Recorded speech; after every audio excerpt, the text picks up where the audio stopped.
Edmonton Sports Talk. My God, I love this. My name's Jay Milne. #Blue. Our sports update deliverer, the Coon. I'm Zachary Kubish, and you're up today. You know what, Reid? You might be honest. All right, here's what's going on in the Nest.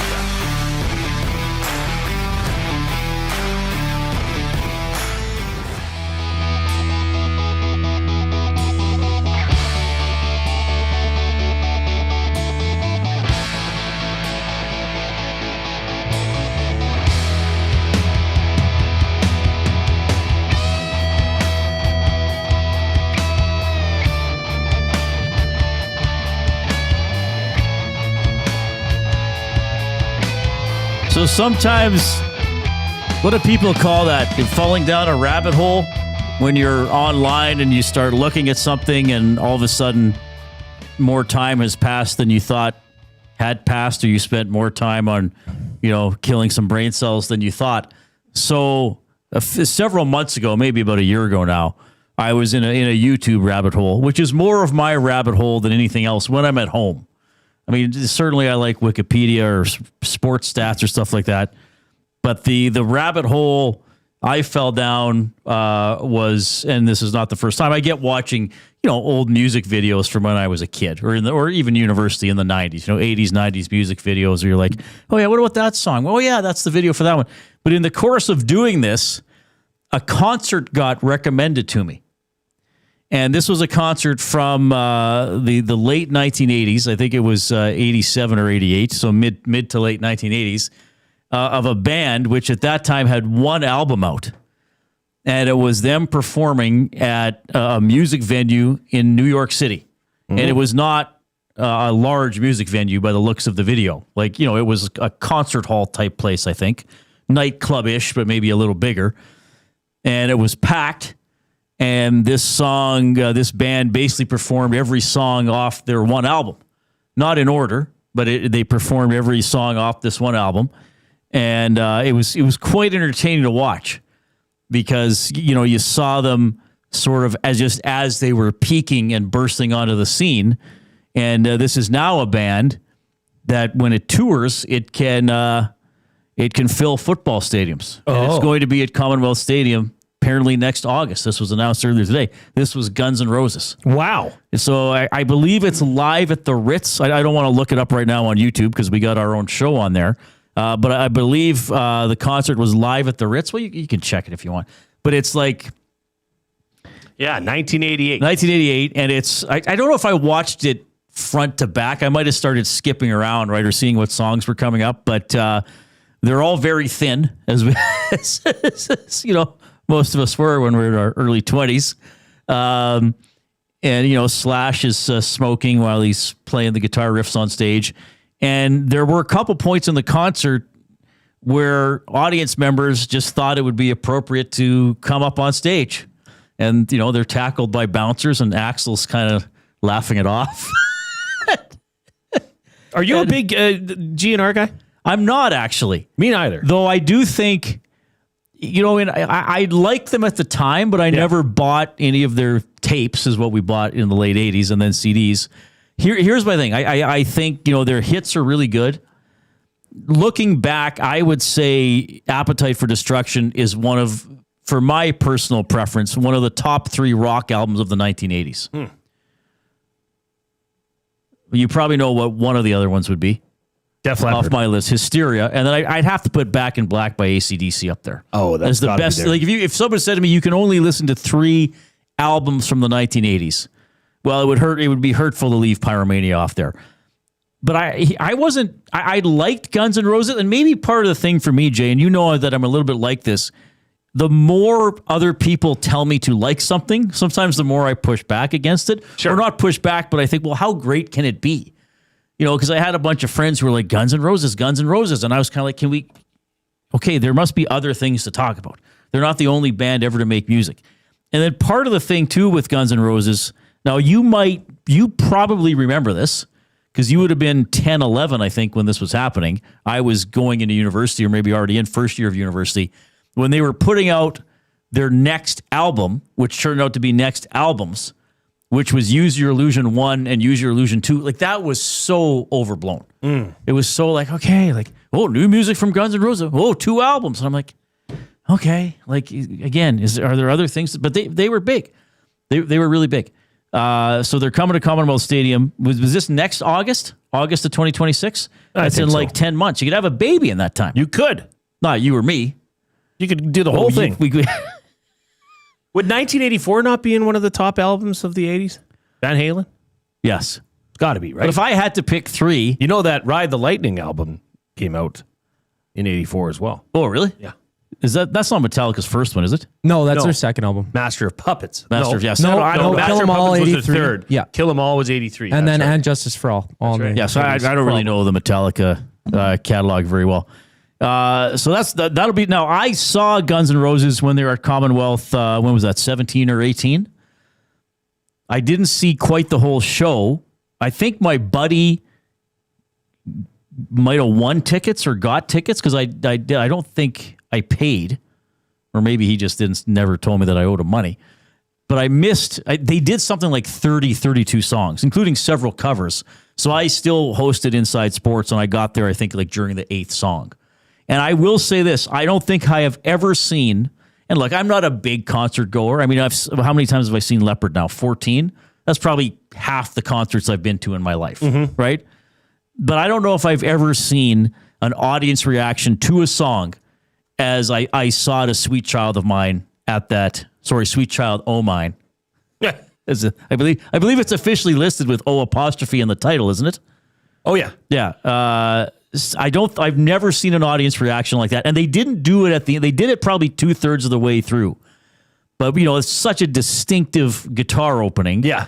And it was one of those where just everybody was up and waving arms and singing along. Like, I've never even to some of Leopard's big ones, like Pour Some Sugar. I've seen Bon Jovi. I saw Shania Twain in the late 90s. Like, I don't think I've ever seen a reaction to that like it was to Sweet Child of Mine. And then a lot of people just went, probably some people who were like there with the husband or the boyfriend were like, oh, okay, now I just got to tolerate the rest of the set, right?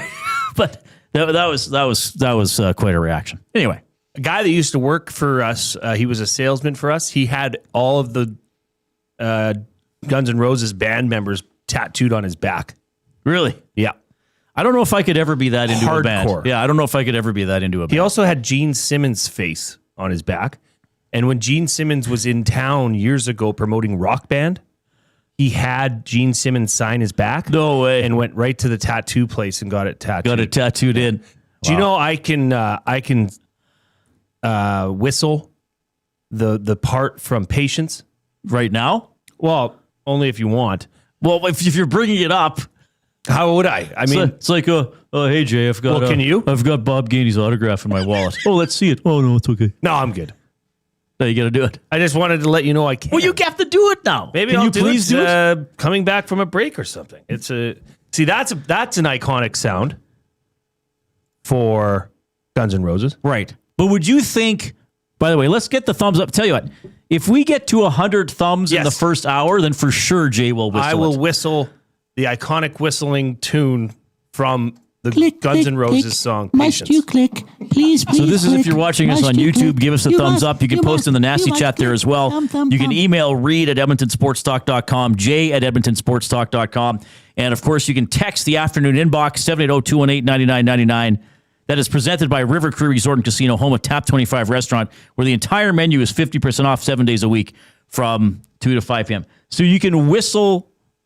Now, why or when did you learn how to do that? I can whistle quite well, and I can do it on note. And it was one of those things, I would hear that song, and I couldn't turn it off because I thought the whistle part of that song is just so good. Okay. It just I don't know, to me it makes the song, and it's kind of like a cheesy song to begin with. So to have a whistle that is that iconic, Right. I thought it went hand in hand. I got to wet my whistle. Yeah, you got to get ready now. I think the people are going to make this Let's happen. get to 100 thumbs as quickly as possible. If you're watching on, do not delay today. Do not. We want Jay to reward us with his whistling ability, with his recreation. Now that would have been off GNR Lies, which was the EP did come out after Welcome to the Jungle. I think it only had 4 or 6 songs on it, something like that. Be an entertaining afternoon. I mean, the EST Afternoons boys just debuted their "Screw It, Let's Do It" parlay song. That was incredible. Awesome. That was worth coming to work today. Yes, Because you and I were just going to go down by the river and drink. yes, we were with a bag of kittens. See? Yeah. Take it down 5. 2 of them were coming back. Oh my God. boy, yes. So Wannock told me, I learned something from Wannock today. So he's watching, who was it? Man U and who, Wannock? Everton. So he'll come in here and correct me if I'm wrong. Is the match over, by the way? Who won? Everton won 1-0. And Everton was down to 10 men for the last 80 minutes. 80? He's checking. But he told me that the Everton player got ejected for striking a teammate. He got a red card. 13th minute, he got a red his own teammate. for I think he slapped a teammate. In what other sport? Not many. Like if McDavid was pissed off at Savoy and like shoved him or punched him, or like what are you doing? The ref would be like, okay. Yeah, settle this on the sidelines. Yeah, like if Vladdy struck out and went back to the bench and Varsho slapped them, that'd be an internal issue. But I don't think the ump would be like, Varsho, you're gone. That is interesting. Why would the ref give? I don't understand. I guess why it's a that's severe unsportsmanlike act that is deserving of a red card. Jeez, That's the only thing. I wouldn't have done that. You wouldn't. Well, you wouldn't slap a teammate. Well, Or you wouldn't give a guy. I wouldn't have If you were penalized the the ref, person. you'd just be like, "You're an idiot. yeah, the ref. If I was the ref, I'd be like, yeah, see, you should have listened. You do suck." Yeah, listen to him. You're terrible. All right, so Jay's Jablonski, you suck. Jablonski, pass me the ball. Don't slap your teammate. Which is it, coach? Okay. So give us the thumbs up on YouTube, and Jay will perform a portion of the Guns N' Roses song, Patience. Drew Remenda is going to check in a little bit later on. He still follows the Oilers very closely. We'll talk Oilers. We'll talk about their road trip in San Jose, doing great. Another win last night. I think 2 more points for Celebrini yesterday. So he's doing phenomenal as well. For the Oil Understood for GCL Diesel, we'll have some clips from Nugent Hopkins, Knobloch, McDavid, and Hyman. We'll dive into some NFL storylines with Bryan DeArdo from CBS. Chuba Hubbard, local guy, is on Monday Night Football tonight as the Panthers play the 49ers. Further sports stories here as we dive into the afternoon headlines for 100.3 The Bear, Edmonton's best rock. Stream them on iHeart today. This is Chet Palmer with your sports report. 2 more goals for old Roscoe in the win over the Rat Cats Saturday. Goalie Bob got an early trip to the showers. Would you believe the soap beat him over the shoulder? R&H could be back on Blade soon. The Oilers sure could use his all-around game. Boy, I remember when Nuge was a babyface rookie. Now, he's a babyface veteran. And the Chiefs pulled one out against the Colts. Pulled out? That's what my brother-in-law should have done. Chet. Slow down. Oh, yeah, sorry. Anyway, Monday night or tonight. I'm Chet Palmer. Chet. Wow. Chet. Chet went into another dimension. Sorry, I stepped out while Chet was at the Oh mic. my Did he say something he shouldn't have said? Yeah, you're going to have to go back and watch I'll have to the go tape. back and watch the tape later. That cheeky young Chet. Wow. The ball's on Chet. Did he update the Oilers? Briefly, Okay, good. he updated the Chiefs. Yeah, the afternoon headlines for 100.3, The Bear. Also, this was interesting. We're talking about some quirky stuff off the top of the show today, so to speak. So Gager was talking about this earlier, but here's the thing. So in F1, who was it? Lando Norris and Oscar Piastri? Is that the guy's name? Yeah. So they raced the race, and then it was like, that doesn't count. 5 hours after the race. Right, because their car was too low or something? Yeah, something like all right, so that's for McLaren. Yeah. If you're into F1, you probably already know what happened, so you don't need me explaining it. If you're not into F1, we've given you enough that you can fake your way through a conversation with your F1 friends. Or you'd be like, yeah, Reid and Jan, Edmonton Sports Talk said something about the card being too low. The specs were a little off. Hold on, here's what happens. And then you'll get the full explanation. Yes. So, but this is the jumping off point for the off-topic topic for William Huff. Since 1952, William Huff has provided industry-leading advertising solutions for thousands of valued clients. Their unparalleled customer service combined with decades of industry expertise and a desire to make every job the very best it can be is what they call the William Huff Advantage. Visit their website at williamhuff.com or give them a shout, 780-454-4536. Tell us about a time that you or the team you were on was disqualified from something. Now, this does not have to be sports. No. This could be your grade 5 spelling bee. So a time you were disqualified from something.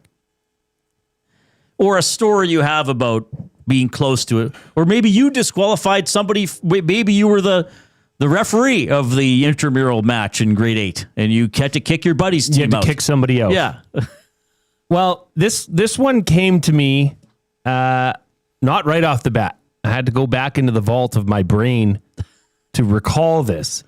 This happened 30 years ago. Okay. So myself and the FR Haythorne junior basketball team were traveling out to Fort Saskatchewan to take on the dreaded Rudolph Heading Bulldogs in a playoff game. So you drive from Sherwood Park out Highway 21. Okay. So I've talked about Sickler. I've talked about Tuckwood, the guy that used to be my best friend, but then he married my sister. Now he's my brother-in-law. He's your brother-in-law? Yeah. So you remind you of anybody else's brother-in-law? Well, sometimes he does, Reid. So we're driving out there, and we're in grade 7. So Sickler has a bag full of pennies. For some reason, Sickler had pennies on him. So he supplied these pennies. He said, "Hey, what can we, what fun can we have with these pennies?" So my friend Tuckwood, now brother-in-law, decided it would be a good idea to open the window and start flinging pennies out the window on a highway while we're all driving over 100 kilometers an hour. So we're having fun and we're watching where they go. They ding, ding, ding, ding, ding, ding. You see them bouncing down the road, the highway. Yeah. And then, somebody got hit. Oh, no. So somebody got hit and they weren't happy about it. So they commandeer the bus. They stop the bus. They pull up beside and stop, we got to talk.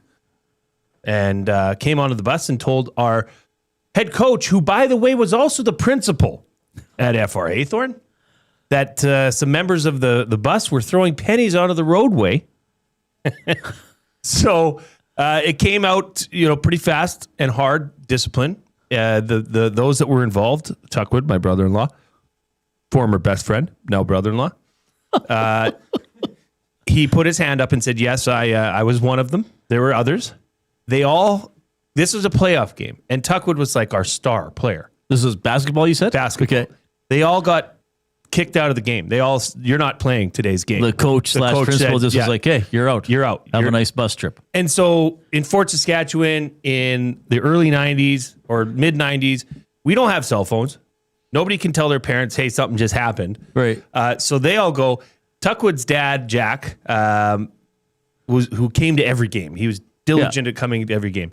He gets there, and he was the guy that would stand in the corner and watch, and he was into it. Right. And here his son is sitting on the bench the whole time, and he has no idea why. Was he still in uniform, or did he even? I don't even think they were allowed to The coach dress. just said you're suspended sitting for on the the game, bench. basically, right?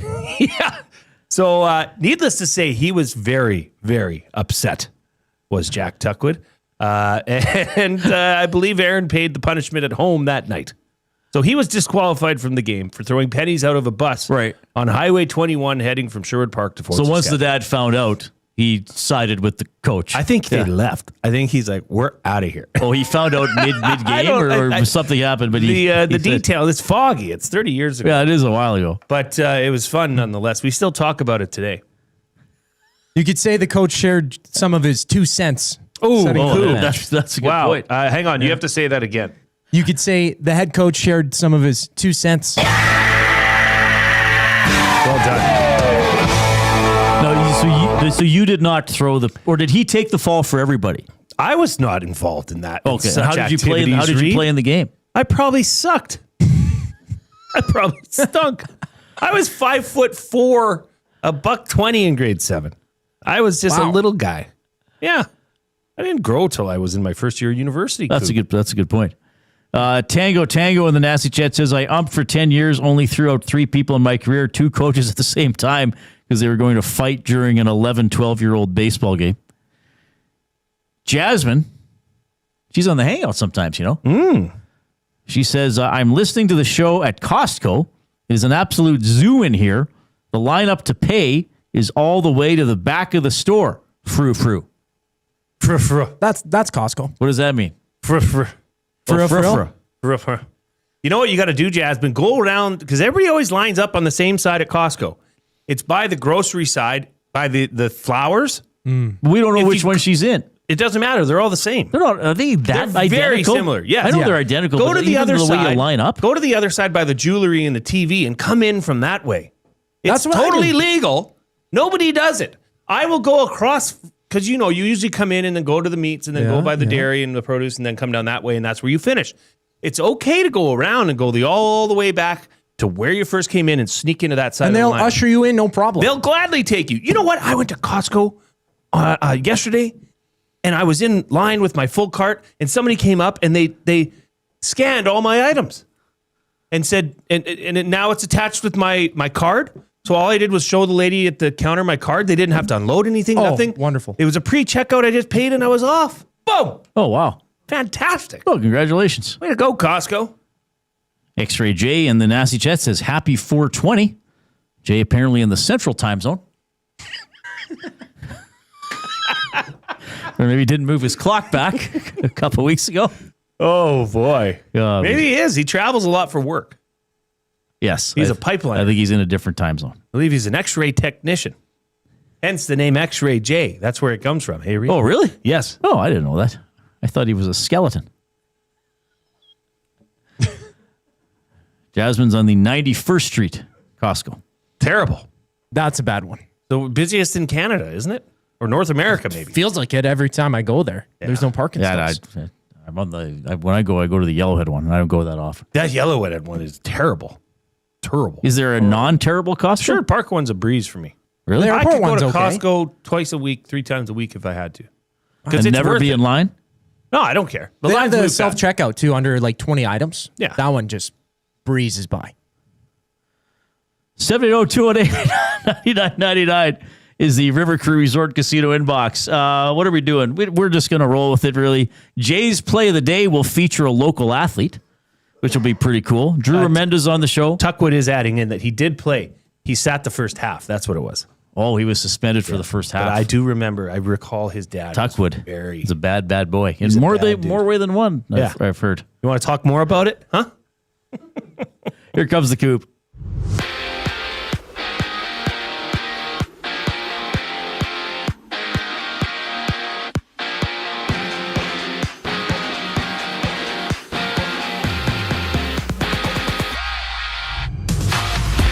Some injury updates for the Oilers. Jake Walman is ruled out for tomorrow's game against the Stars. Ryan Nugent-Hopkins is questionable for that one, while Kasperi Kapanen, who's on long-term injured reserve, could return Saturday. All 3 of those players are battling undisclosed injuries, while Noah Philp and Curtis Lazar will miss at least another week with upper body injuries. On the ice, there's 7 games on tap. Florida visits Nashville. St. Louis plays the Rangers, while LA battles Ottawa. Thomas Chabot out with an upper body injury. Ridley Gregg with an undisclosed injury. Both will miss the game. On the field, the Browns will start Shadur Sanders for the second straight week. The rookie picking up his first win yesterday against the Raiders, getting set to face the 49ers on Sunday. And San Francisco is in action tonight against Carolina. Join Lieutenant Eric for the game down at Selly's Sports Bar and Lounge at Century Casino on Fort Road. And for the Raptors, RJ Barrett is out of tonight's game against the Cavs with a right knee sprain. Suffered last night against the Nets. The Raptors look for 8 wins in a row with tip-off at 5 o'clock. This Sports Update is brought to you by Windsor Plywood Leduc. Locally owned and operated, serving Leduc and surrounding areas since 1993. They have doors, flooring, baseboards, and of course, plywood. Go see the knowledgeable staff today at Windsor Plywood Leduc. The Reid Wilkins Show rolls on after the break. I'm Zachary Kubish, keeping you up to date. 2 guys and a goalie. People were going nuts, and rightfully so. Like, there must have been 20 people in the nasty chat that were all like, well, Colorado traded 2 goalies last year. You can change both your goalies. Okay, A, this is not Colorado. B, this is not last year. C, those same 2 goalies aren't available. D, provide me an example where you could right now move for 1 goalie. 2 guys and a goalie, presented by GS Construction. Tuesday and Thursday afternoons at noon, only on Edmonton Sports Talk, your clear choice for Edmonton sports. We have what you're looking for. GD Liquidators is Edmonton's one-stop shop for new and used warehouse, office, and industrial items since 1987. You'll find what you want when you want it. Give us a call, visit us in store, or check out the monthly auctions at gdliquidators.com. 100% Canadian owned and operated. We have what you are looking for. GD Liquidators. Where holiday cheer meets great beer. This season, celebrate at the Canadian Brewhouse. From plated dinners and festive buffets to casual pub-style parties, we've got the perfect space for your crew. Book your holiday party today at thecanadianbrewhouse.com. GCL Diesel has been serving oil country since 1972. From diesel cars to SUVs to pickups. From farm tractors to school buses to a big rig. From diesel generators to forklifts, GCL can test, troubleshoot, and repair all diesel fuel system components. Whether it's injectors, pumps, turbos, filters, or additive, GCL has the parts you need to keep your diesel running the way it should. For genuine diesel parts at wholesale prices, visit GCL Diesel in the West End or online at gcldiesel.com. GCL Diesel. Diesel understood. Hockey is heating up, and so is the excitement on Play Alberta. With casino winners every hour, jackpots worth millions, and revenue that stays in the province, there's never been a better time to sign up. Right now, our listeners can score a $50 free bet when they make a minimum $50 deposit with code EST50. That's code EST50 for a $50 free bet. Start playing with your game sense today to find out if you're Alberta's next winner. Must be 18 plus to play. If you gamble, please use your game sense. From the first time on skates to wearing a special jersey passed down through generations, Sentinel Storage is here for you. Store your sports gear to create space for all life's adventures. Try 4 weeks free at sentinelstorage.ca. Proud partner of the Edmonton Oilers. Must you click? Click.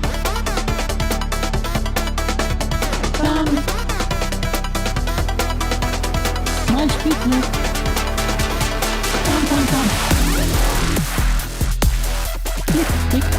All right, so we really want your thumbs up on YouTube today. We always do. We always love to get them. And as I always say, this isn't just to make us feel good. I mean, yes, it's nice to know you're enjoying the show. You give us a thumbs up. But if we get to 100 thumbs in the first hour today, Jay Milne, sometime between 4 and 5, will whistle the whistling portion of the Guns N' Roses song Patience.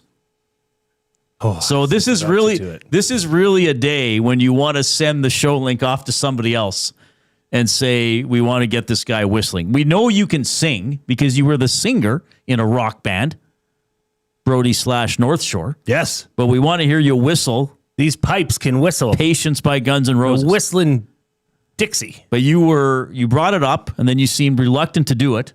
No, not at all. So I said, we got to get to 100 thumbs in the first hour. David the Essential in the River Cree Resort and Casino Winbox at 780-218-9999. He says, I'm running out of ... patience. Hurry up and whistle. Well, we put a stipulation on it. We have. We got this. We're at 65 thumbs right now, so we need 35 in half an hour. So do not delay. Click, and I'm serious. Share the show link and just say we want to see this guy whistle. We want to hear this guy whistle. Maybe you're on TuneIn Radio, iHeartRadio. We appreciate that as well. Wherever you get a podcast, sign up for the Reid Wilkins Show, the Nielsen Show, the Lock Shop, EST Afternoons with Hernan and Gager, the Oil Stream, the Hangout, all our great shows. So we keep spreading the word that way. The off-topic topic. Did you have something else first? Matthew Kachuk in the nasty chat says, I'm interested. Whistle the song, dope. Wow, he is mouthy. He is. He's almost as mouthy as Chet Palmer was going to be. Well. All right. The off-topic topic for William Huff. Based on the Formula One disqualifications, tell us about a time you or your team were disqualified for something. this doesn't have to be sports necessarily. I mean, it kind of leans towards sports, but it could be some other sort of event or festivity, activity. There could be some humorous value to this. Well, Bones in the inbox says, when I was in Bantam C, 2 of my teammates fought in a game. Oh, no. And the ref gave them both 10. Well, I guess that would make sense. If you're actually dropping the gloves with a teammate, the ref would just be like, all right. To fight your teammate. Like, I've seen skirmishes on the sideline. Sure. Or yelling matches. Yeah. In the heat of the battle. But to actually take it that far and drop the gloves. Jeepers. Pizza Boy adds in, Business Center Costco is never busy. That's the one out here on the West End on Stony Plain Road. Oh, but do you have to have a business account for that one? Just a Costco card, I believe. Oh, okay, it's just called Business Center Costco. Well, they sell like vats of mayonnaise and vats of mustard instead of just jars. It's big size, baby. For restaurants. So what's at Safeway? Like I don't know if you would know this, but I would do mischievous things. And I try to like either embarrass my parents or just like do stupid things. So once at Safeway, we were in the aisle with all the the mayo and stuff, all the condiments, and there was just my parents and me and a worker stocking the shelves. So I just like I was in high school, I was old enough where it was like, hey, we need this, but so I grabbed this mayo and I went up to the worker and I was like, hey, do you have any things larger than these? She looks at me, she goes, no, I think that's the biggest one. And I'm like, oh, okay. And I put it back. And my mom's like, what are you doing? I'm like, I'm asking for larger mayo. Well, you've always been a performer, Reid. That doesn't surprise me. I'm not a nice man. This one also says from Collingwood, Rob, good luck at the GNR concert having Axel show up to perform on time. Yeah, I don't think they're as bad for that now. I mean, Axel's got to get to bed at this time in his life. Probably. Yeah. I will say this. When I found that show I went to now 8 years ago or whenever, it was more like Slash was more the star than Axel, which I was kind of happy to see. Mm-hmm. And I'm not sure they even all get along. I don't know how you could after all those years of touring. With Axel? Well, the guys in Leopard appear to get along. I think that's it's true. stemming back from Axel being they're British. Axel for so long. They're British. British are different. Americans have egos. Brits are like, good day. Good day. I think one of the interesting things, like for Leopard too, they go do their own projects in between doing Leopard stuff. And I remember like Phil Collin, the muscular guitar player, he wrote a book a few years ago and he said, we write a bunch of songs. We all write, we're always writing songs, but we'll be like, well, is that a Def Leppard song? No, that's not a. So like they know, okay, this is the product that's Def Leppard, and this is something I can do on the side because they're in kind of other bands or do little side project stuff. So I think they still have their freedom outside the band, and then they get together and it's like, oh, we're Def Leppard, we're playing in front of Reid Wilkins again. Well, and I mean, they must have been united through what their drummer went through, right? I don't think that would hurt. Mm-hmm. Yeah.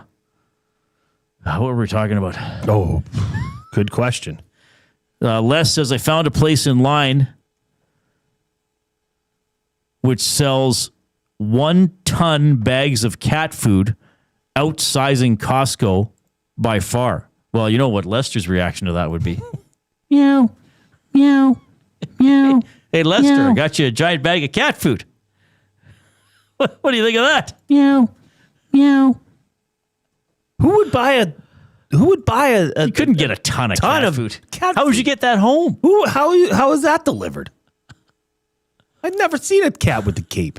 Who came up with a dog with a cape? When did that arrive? I watched Superman for years on television. I never saw a dog with a cape. Oh my God. Hey, I was kidding about Americans and English people. No, you weren't. No, I wasn't. Yeah, now everybody's pointing out English people that don't get along. Yeah. Like, I get it. It's a joke. I don't know the history of every band in mankind. No, you probably don't. Just North Shore. Just North Shore. That was my focus. Oh, my God. So, what's the time you were disqualified from something or you saw a disqualification? And again, this doesn't have to be sports. This could be you were kicked out of the spelling bee in grade 5 or You couldn't participate at the family picnic because you were bad. Some sort of story like that. That's what we're looking for. We, of course, are in the Canadian Brewhouse studio. Hey, tomorrow's Tuesday. What's that mean? Tuesday just leveled up at the Canadian Brewhouse. All day, $3.49 new tacos and quesadillas. After 4 p.m., sip on $5.99 margaritas, $2 off Corona tankards, and tequila shots starting at $5.99. Oilers played Saturday. The Oilers won a game Saturday. They did. This was a game when the schedule came out. You and I guaranteed they would lose that game. That's correct. Because I think we did 3 games we were guaranteeing that they would lose. Mm-hmm. And that was one of them. One was the season opener. The end of the 7-game road trip in Florida. They won the game.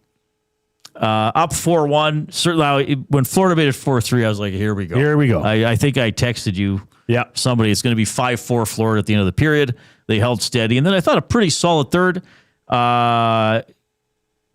A rare poor night from Bobrovsky. I mean, the first goal was shocking that it went in. I want to get your opinion on the Podkolzin goal. Yeah. Do you view that as a bad goal, or do you now view that as a good shot? Because more and more players are scoring that way. Ooh, I view that as a bad goal. Okay. Because I'm just playing the angles. And given that there was nobody net front, Podkolzin was pretty much on his own.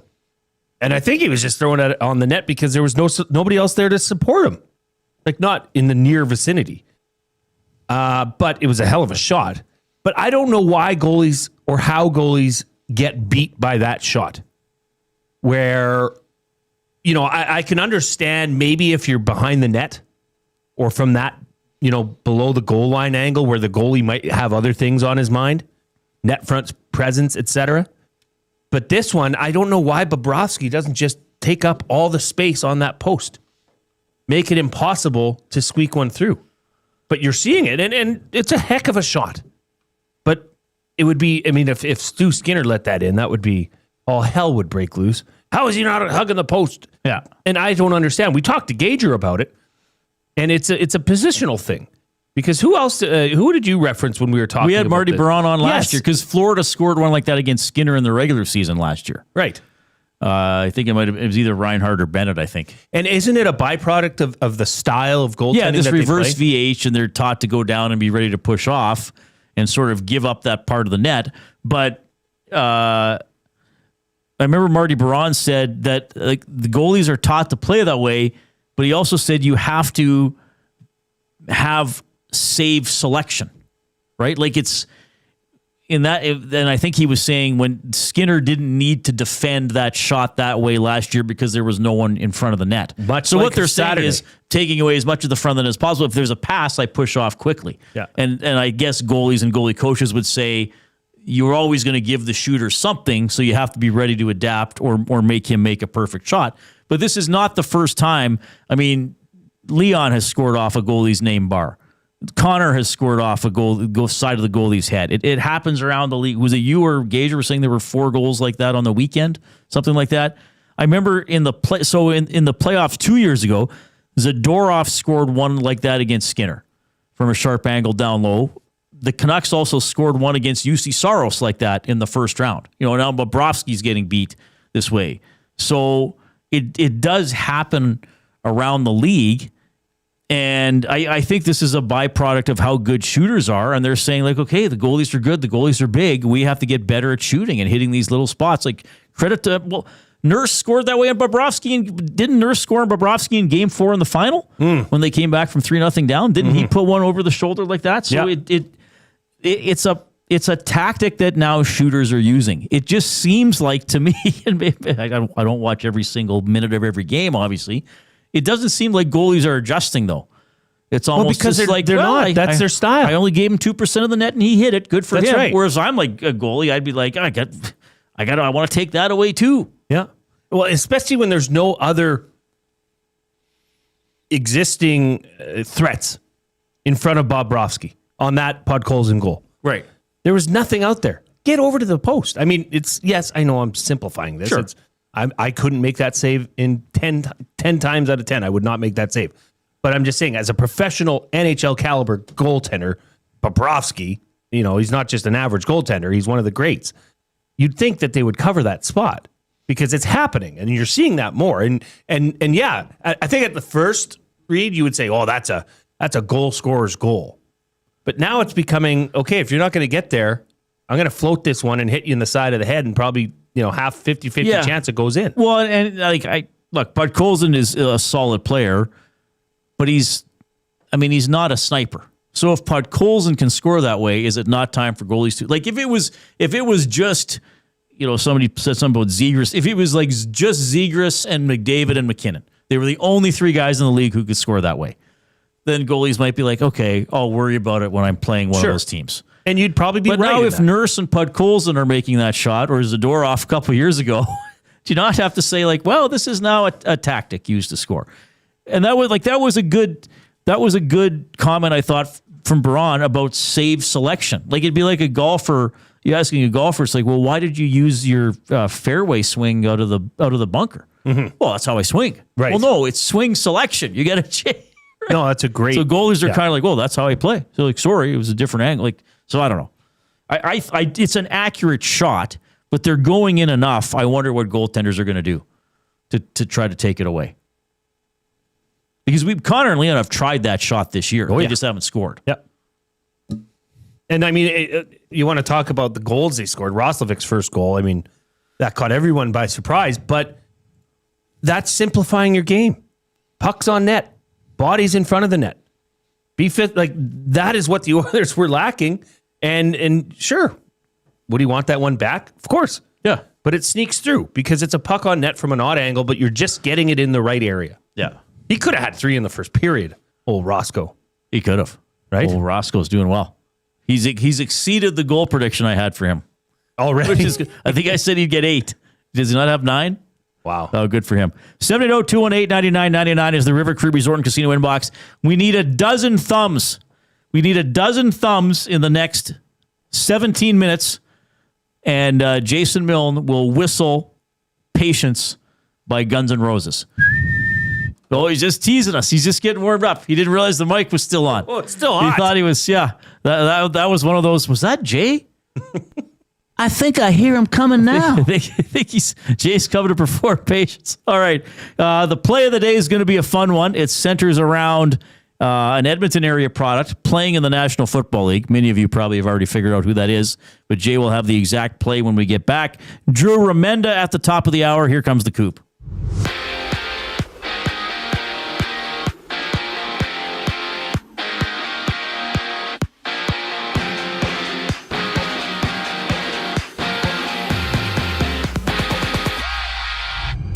Some updates on 3 Oilers with undisclosed injuries. Jake Walman is ruled out for tomorrow's game against Dallas. Ryan Nugent-Hopkins questionable for the contest, while Kasperi Kapanen could return from long-term injured reserve on Saturday. As for Noah Philp and Curtis Lazar, they're out at least another week, both battling upper body injuries. A handful of games in the NHL tonight. Caps and Jackets match up.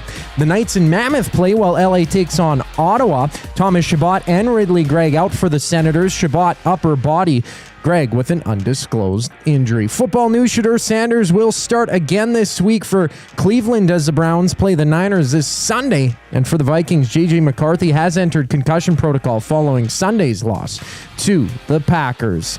And it's the Panthers and Niners kicking off at 6:15. Catch the action alongside Lieutenant Eric down at Selly's Sports Bar and Lounge at Century Casino on Fort Road.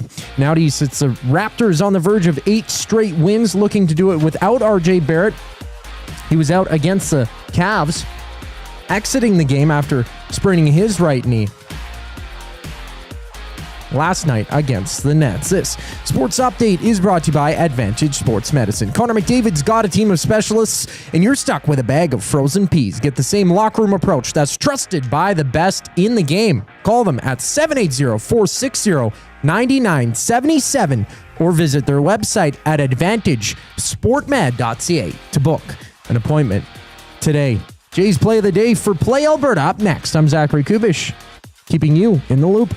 The Oil Stream. You traded out of a spot for a goaltender when you really didn't have a lot of depth in the organization at the time anyway, and the guy who was the number 1 ranked goaltender in the draft slides to you, and you trade out of the spot to draft a guy who never even makes the National Hockey League. That's right. Wallstead right now leads the league in save percentage and goals against average. The Oil Stream, presented by Boston Pizza. Monday, Wednesday, and Friday afternoons at noon. Only on Edmonton Sports Talk. Your clear choice for Edmonton sports. Running your own small business takes courage, and as it grows, so does your team. That's why Alberta Blue Cross offers health, dental, life, disability, and wellness benefits designed for small businesses, because we know a healthy team means a thriving business. Join over 5,000 Alberta businesses who have chosen us to help their business grow and succeed. Alberta Blue Cross takes care of you and your employees, so you can take care of your business. Visit ab.bluecross.ca to find a plan that's right for you.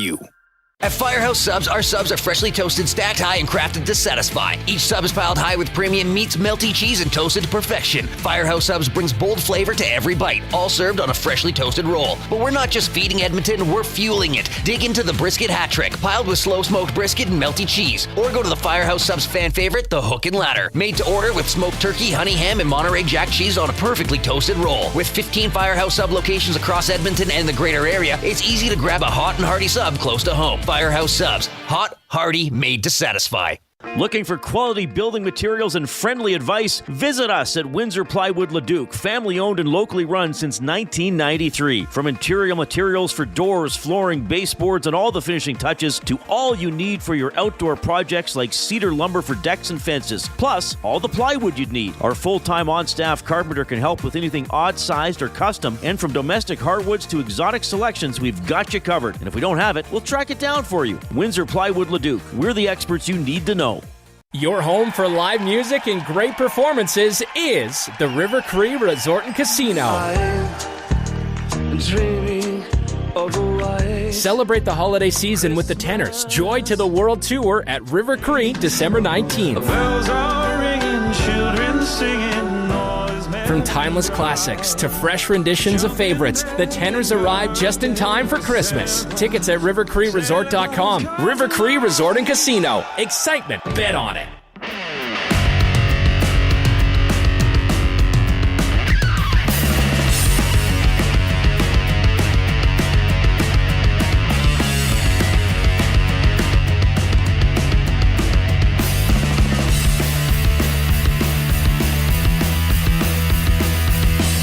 Hope you're having a great Monday. Yeah, I put my Christmas lights up. Hey, as I said I might. It did not take long. And you know what I appreciate most about myself? Here, I'll give myself a little self-love. Sure. Because everybody, you always say I'm such a downer and I'm too hard on myself. I don't believe I've ever said that. I got my put on my Christmas lights, and I was like, oh, where's the clips that I need, or some kind of like clips and wire to. Mm-hmm. And I was looking at this one box, and on the box there was a sticky note that said "clips in here." Oh, so the Reid. past Reid left me a note. Did you thank yourself? I did thank myself. Did you pat yourself on the back? I did, and now my shoulder is out of joint. Yeah. Well, that's good. You got your lights up. I got the duck shed insulated. Oh, you sent me a picture of the duck shed. Yeah.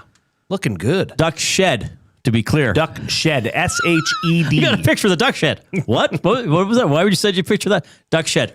Sorry, sent you a picture of what? Duck shed. SHED. Oh. He sent you a picture of a duck shed. Man, insulation. Well, like everything, insulation's sure gone up in price. Yeah, well, have you seen the price of eggs? Yeah, that's why I'm insulating this bad boy. That little, we've got one hen. She's laying an egg a day, Reid. A duck? A chicken. But it's a duck shed. We have ducks and chickens. So is it a chicken coop or a duck shed? Neither. It's a home. It's a bird barn. It's a bird barn. It's a home for my fowl. It's a home. Yeah. I think we need to get more hens so we can have more eggs. Didn't you give the egg update, though, from the first week? The original eggs were little. They were like the size of a Cadbury, Easter egg. Yeah, the chocolate egg. Now they're getting up to be normal size. It's like... amazing. She's doing her thing. I don't know. Nature. Drew Remenda at the top of the hour. Oil Understood at 4:20. You'll hear from Knobloch, McDavid, Nugent-Hopkins, and Hyman. Nugent-Hopkins probably not going to play tomorrow, but hopefully good to go for the matinee game, Saturday against the Seattle I seriously almost said Supersonics. I'm like, how does my brain work? Against the Seattle Kraken with that left shrimp. Yeah, exactly. Who was the Sean Kemp? Sean Kemp was Rick Smith's on that. No, he was Indiana. Rick Smith was Indiana. Yeah. Buying or selling coming up. The NFL chat with Bryan DeArdo. That's all between now and 6 o'clock. We love doing the show for you. We love you a lot.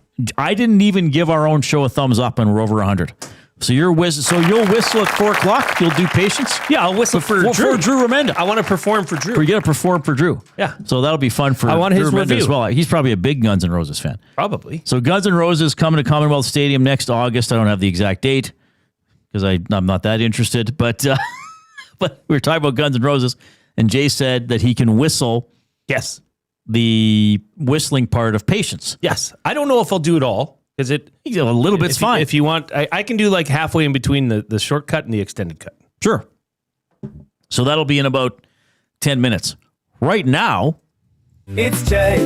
It's play. He's Jay. It's today. It's Jay's play of the day. It's Jay's play of the day. Jay's play of the day is presented by Play Alberta. Make your bets count for you and everyone else with the Play Alberta app with hundreds of player prop bets on the biggest leagues, NFL, CFL, NHL, NBA, MLB, you name it. You're not just playing for fun, you're supporting your province. Play Alberta revenue helps fund Alberta programs and services. Deposit $50 today with the promo code EST50. Get an EST exclusive $50 free bet to get started. Well, got to go Monday Night Football. And look, you don't get many opportunities like this. Chuba Hubbard, Sherwood Park, Bev Facey product, my former school. Went to Oklahoma State, got drafted into the NFL. He was also drafted by the Calgary Stampeders. Oh, right. Look, he's due. Rico Dowdle has taken over the reins at running back, but Fred Warner's still out.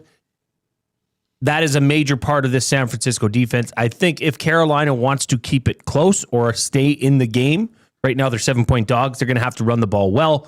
Can't just run Rico Dowdle the whole time. I'm hoping that Chuba breaks it in, pops one in. And he's a local guy, so why not? And the number's nice.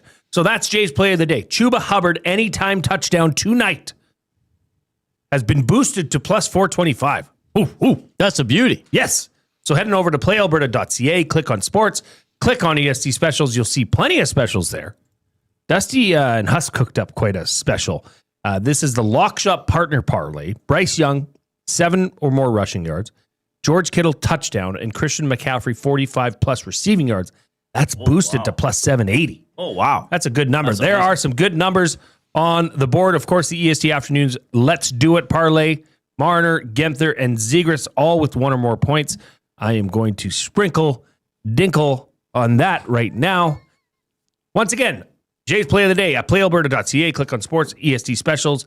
You'll see it there. And always remember to use your game sense. It's Jay. It's play. He's Jay. It's today. It's Jay's play of the day. It's Jay's play of the day. Jay's play of the day. Yeah, it'd be good to see Chuba on Monday Night Football against the 49ers. I watched the Seahawks yesterday. They beat the Titans, as they should. Tennessee hung around, though. But Jackson Smith and Jigba, he's legitimately good.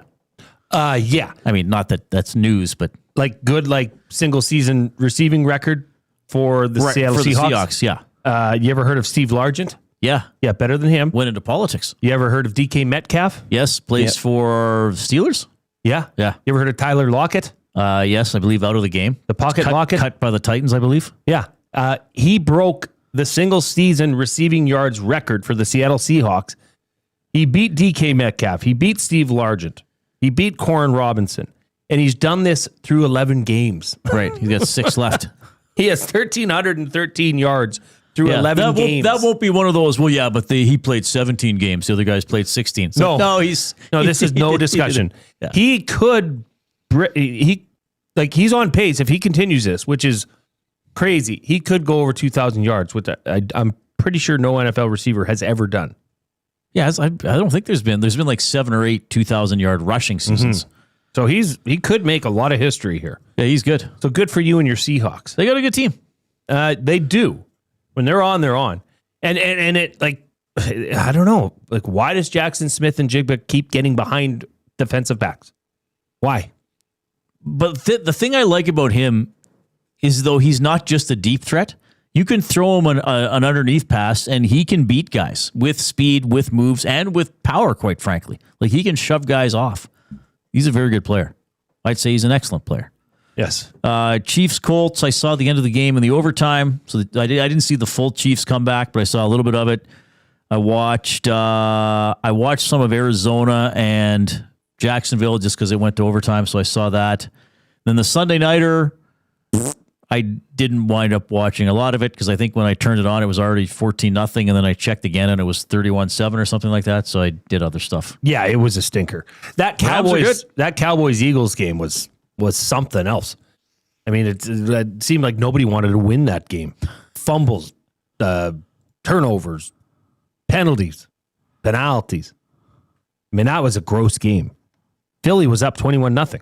And Dallas scored 24 unanswered points to come back and win.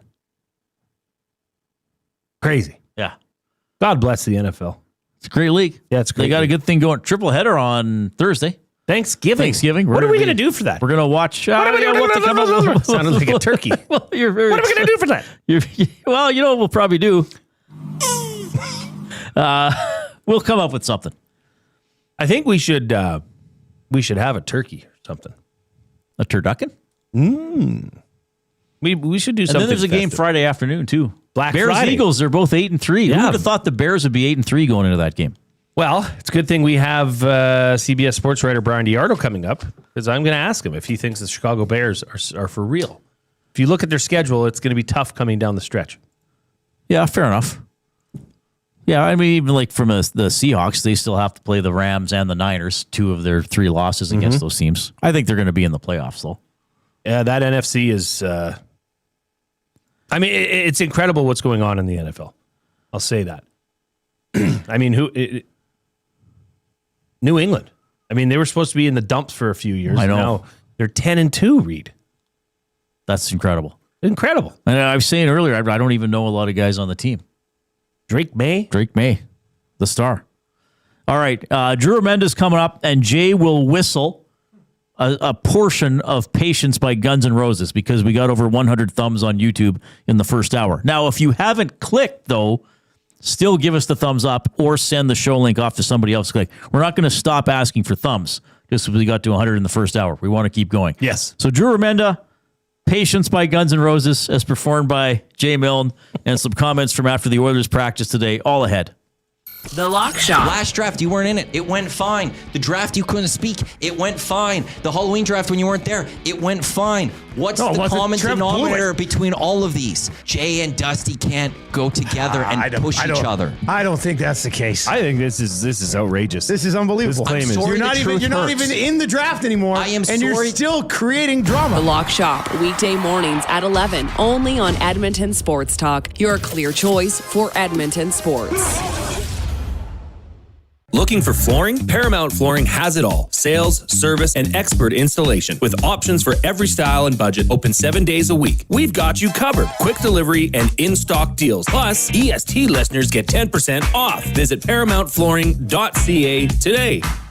You've always known GCL Diesel as the experts in diesel fuel systems. But did you know that GCL is also your source for turbochargers and turbo repair? As a turbo supplier for Garrett, Borg Warner, and Holset, GCL can provide genuine original equipment turbos at wholesale prices. Whether it's diesel, gas, natural gas, or performance, we can provide you with the turbo or custom repair you require. Turbo questions? We've got turbo answers. Visit us in the West End or online at GCLDiesel.com. GCL Diesel, turbochargers, understood. Get ready for a feast like no other. 40-ounce steak night is back this November at the Canadian Brewhouse. Sink your teeth into a hand-cut 40-ounce ribeye with all the fixins for just $49.99. Tickets available now in store or at thecanadianbrewhouse.com. Johnson, whoa. Hi, Hi, Dennis from Weiss Johnson here, and we're excited to be partnering up with the Nielsen Show and have a special deal exclusive for Nielsen Show listeners. Get 10% off any new Trane furnace, air conditioner, or heat pump installation from now until the end of October. Bundle a furnace with an AC or heat pump and get 25% off the package price. Get your home comfort now for all seasons with Weiss Johnson and Trane. Trane, it's hard to stop a train. Visit wjsportstalk.com today. You've heard the name, but what does it mean?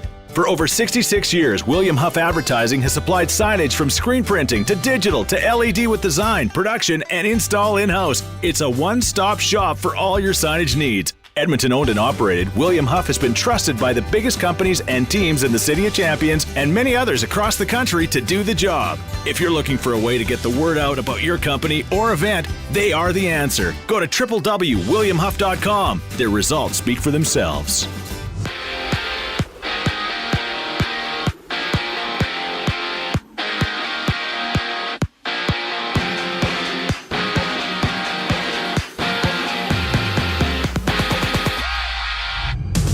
Oilers injury updates. Jake Walman is ruled out for tomorrow's game against Dallas. Ryan Nugent-Hopkins questionable for that one, while Kasperi Kapanen, who's on long-term injured reserve, could return Saturday. All three of those players are battling undisclosed injuries, while Noah Philp and Curtis Lazar will miss at least another week with upper body injuries. 7 games tonight in the NHL. Florida visits Nashville. St. Louis plays the Rangers, while LA battles Ottawa. Thomas Chabot and Ridley Gregg out of the game. Chabot with an upper body injury. Gregg undisclosed. On the field, Minnesota's J.J. McCarthy is now in concussion protocol following yesterday's loss to Green Bay. Elsewhere, the Browns will start Shedeur Sanders for the second straight week, facing the 49ers on Sunday. San Francisco is in action tonight against Carolina. Join Lieutenant Eric for the game at Selly's Sports Bar and Lounge at Century Casino on Fort Road. Kickoff for that one is at 6:15, and with 10 games in the NBA, the Raptors are without R.J. Barrett against Cleveland. Barrett leaving yesterday's contest against the Nets after spraining his right knee in the third quarter. Tip-off tonight goes at 5 o'clock. I'm Zachary Kubish. That was your Sports Update. Hour 2 of the Reid Wilkins Show starts right now.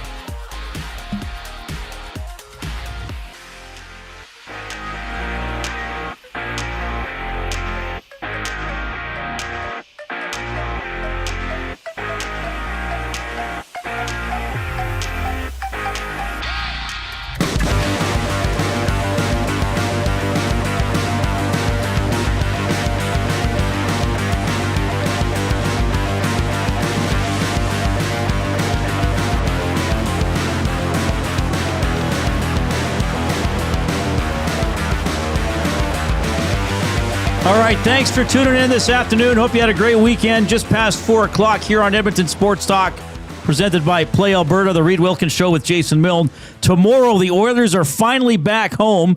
They'll take on the Dallas Stars at Rogers Place, 7 o'clock game, so 6 o'clock tomorrow for the GCL Diesel Oil Stream pregame show hosted by Tom Gazzola, and then Tom will be on after the game for the postgame show as well. So we are going to have Drew Remenda join us right away, but Drew will understand things happen on the fly, so he'll have to just be an audience member for about 30 more seconds. Sorry, Drew, I can see you waiting patiently, but this is going to be worth it. So we started talking about Guns N' Roses at the start of the show because they're coming to Edmonton next year, and Jay Milne said, hey, I can whistle Patience by Guns N' Roses. So we challenged the audience, get us to 100 likes on YouTube in the first hour of the show, and Jay will do it. We're at 109. Now, again, don't stop giving us the likes and the thumbs up, but you did your job, audience members. Now, Jay will do his. He will whistle Patience by Guns N' Roses. Oh, I'm a little nervous, but I dedicate this performance to you, Drew Remenda. I just got to do it, okay? All right, everybody ready?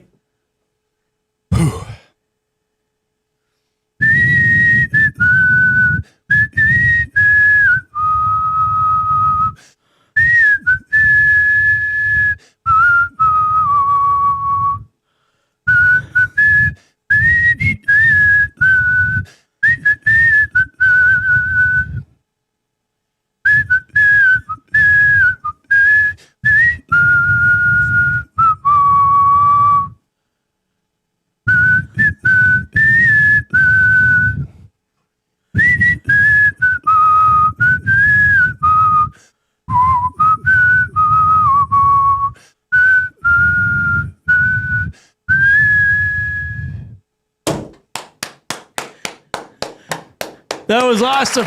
Still all right to smile. That was awesome. Holy crap, that was good. Drew Remenda got to witness that. We'll bring him in now. Hey, Drew, how's it going? That was great. I want that as my my entrance music with you guys from now on. Outstanding. I saw Guns N' Roses open with your first tour. They opened for the Cult back in 1986, 87 in Vancouver, the old P&E Coliseum. They opened for the Cult. Oh, wow. Okay, several things come to mind from that. First, why were you in Vancouver at the time? Were you coaching or what were you doing? I was working at the Quilchena Golf Club and then the University Golf Club because that was in my early days when I was going to be a golf pro. Okay, I didn't even know. Drew and I never talked about this. Oh, yeah. You were going to be a golf pro? I worked at a golf course. I worked at a golf course since I was 13. Saskatoon Golf Country Club, Riverside Country Club, Elks Club in Calgary, Quilchena Golf Course, where I met Alice Cooper. That's another good story, by the way. And University Golf Club.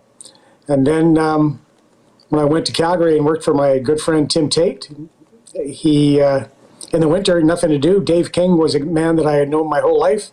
Said, hey, are you doing anything in the winter? I went, no. He goes, well, come down to, because I coached at the university. I was coaching at the University of Calgary, Willie Desjardins, and I had coached some junior hockey. And he said, well, come down to Hockey Canada. I got some work for you. And I went, okay. And the rest is me leaving the golf industry and never swinging a club again and just, doing hockey. And becoming a legendary hockey broadcaster and sometime coach. In my own mind. Okay. Well, thanks. Like I didn't tell you ahead of time we were going to do the whistling because it came up during the first hour. Like you've heard me host a talk show, Drew. There's not really a table of contents that we stick to. No, so what did you think of Jay's performance? Fantastic. I think I said I want that as my entrance theme from here on in. Oh yeah, we should do that. That would be good. Just whatever. That's Drew's music, and he's coming down the aisle. Hey, if you can do AC/DC. It's a long way to the top. I'll tell you what. Then we're really rocking and rolling. Ooh, that one's going to stretch the vocals. Next time. Yeah.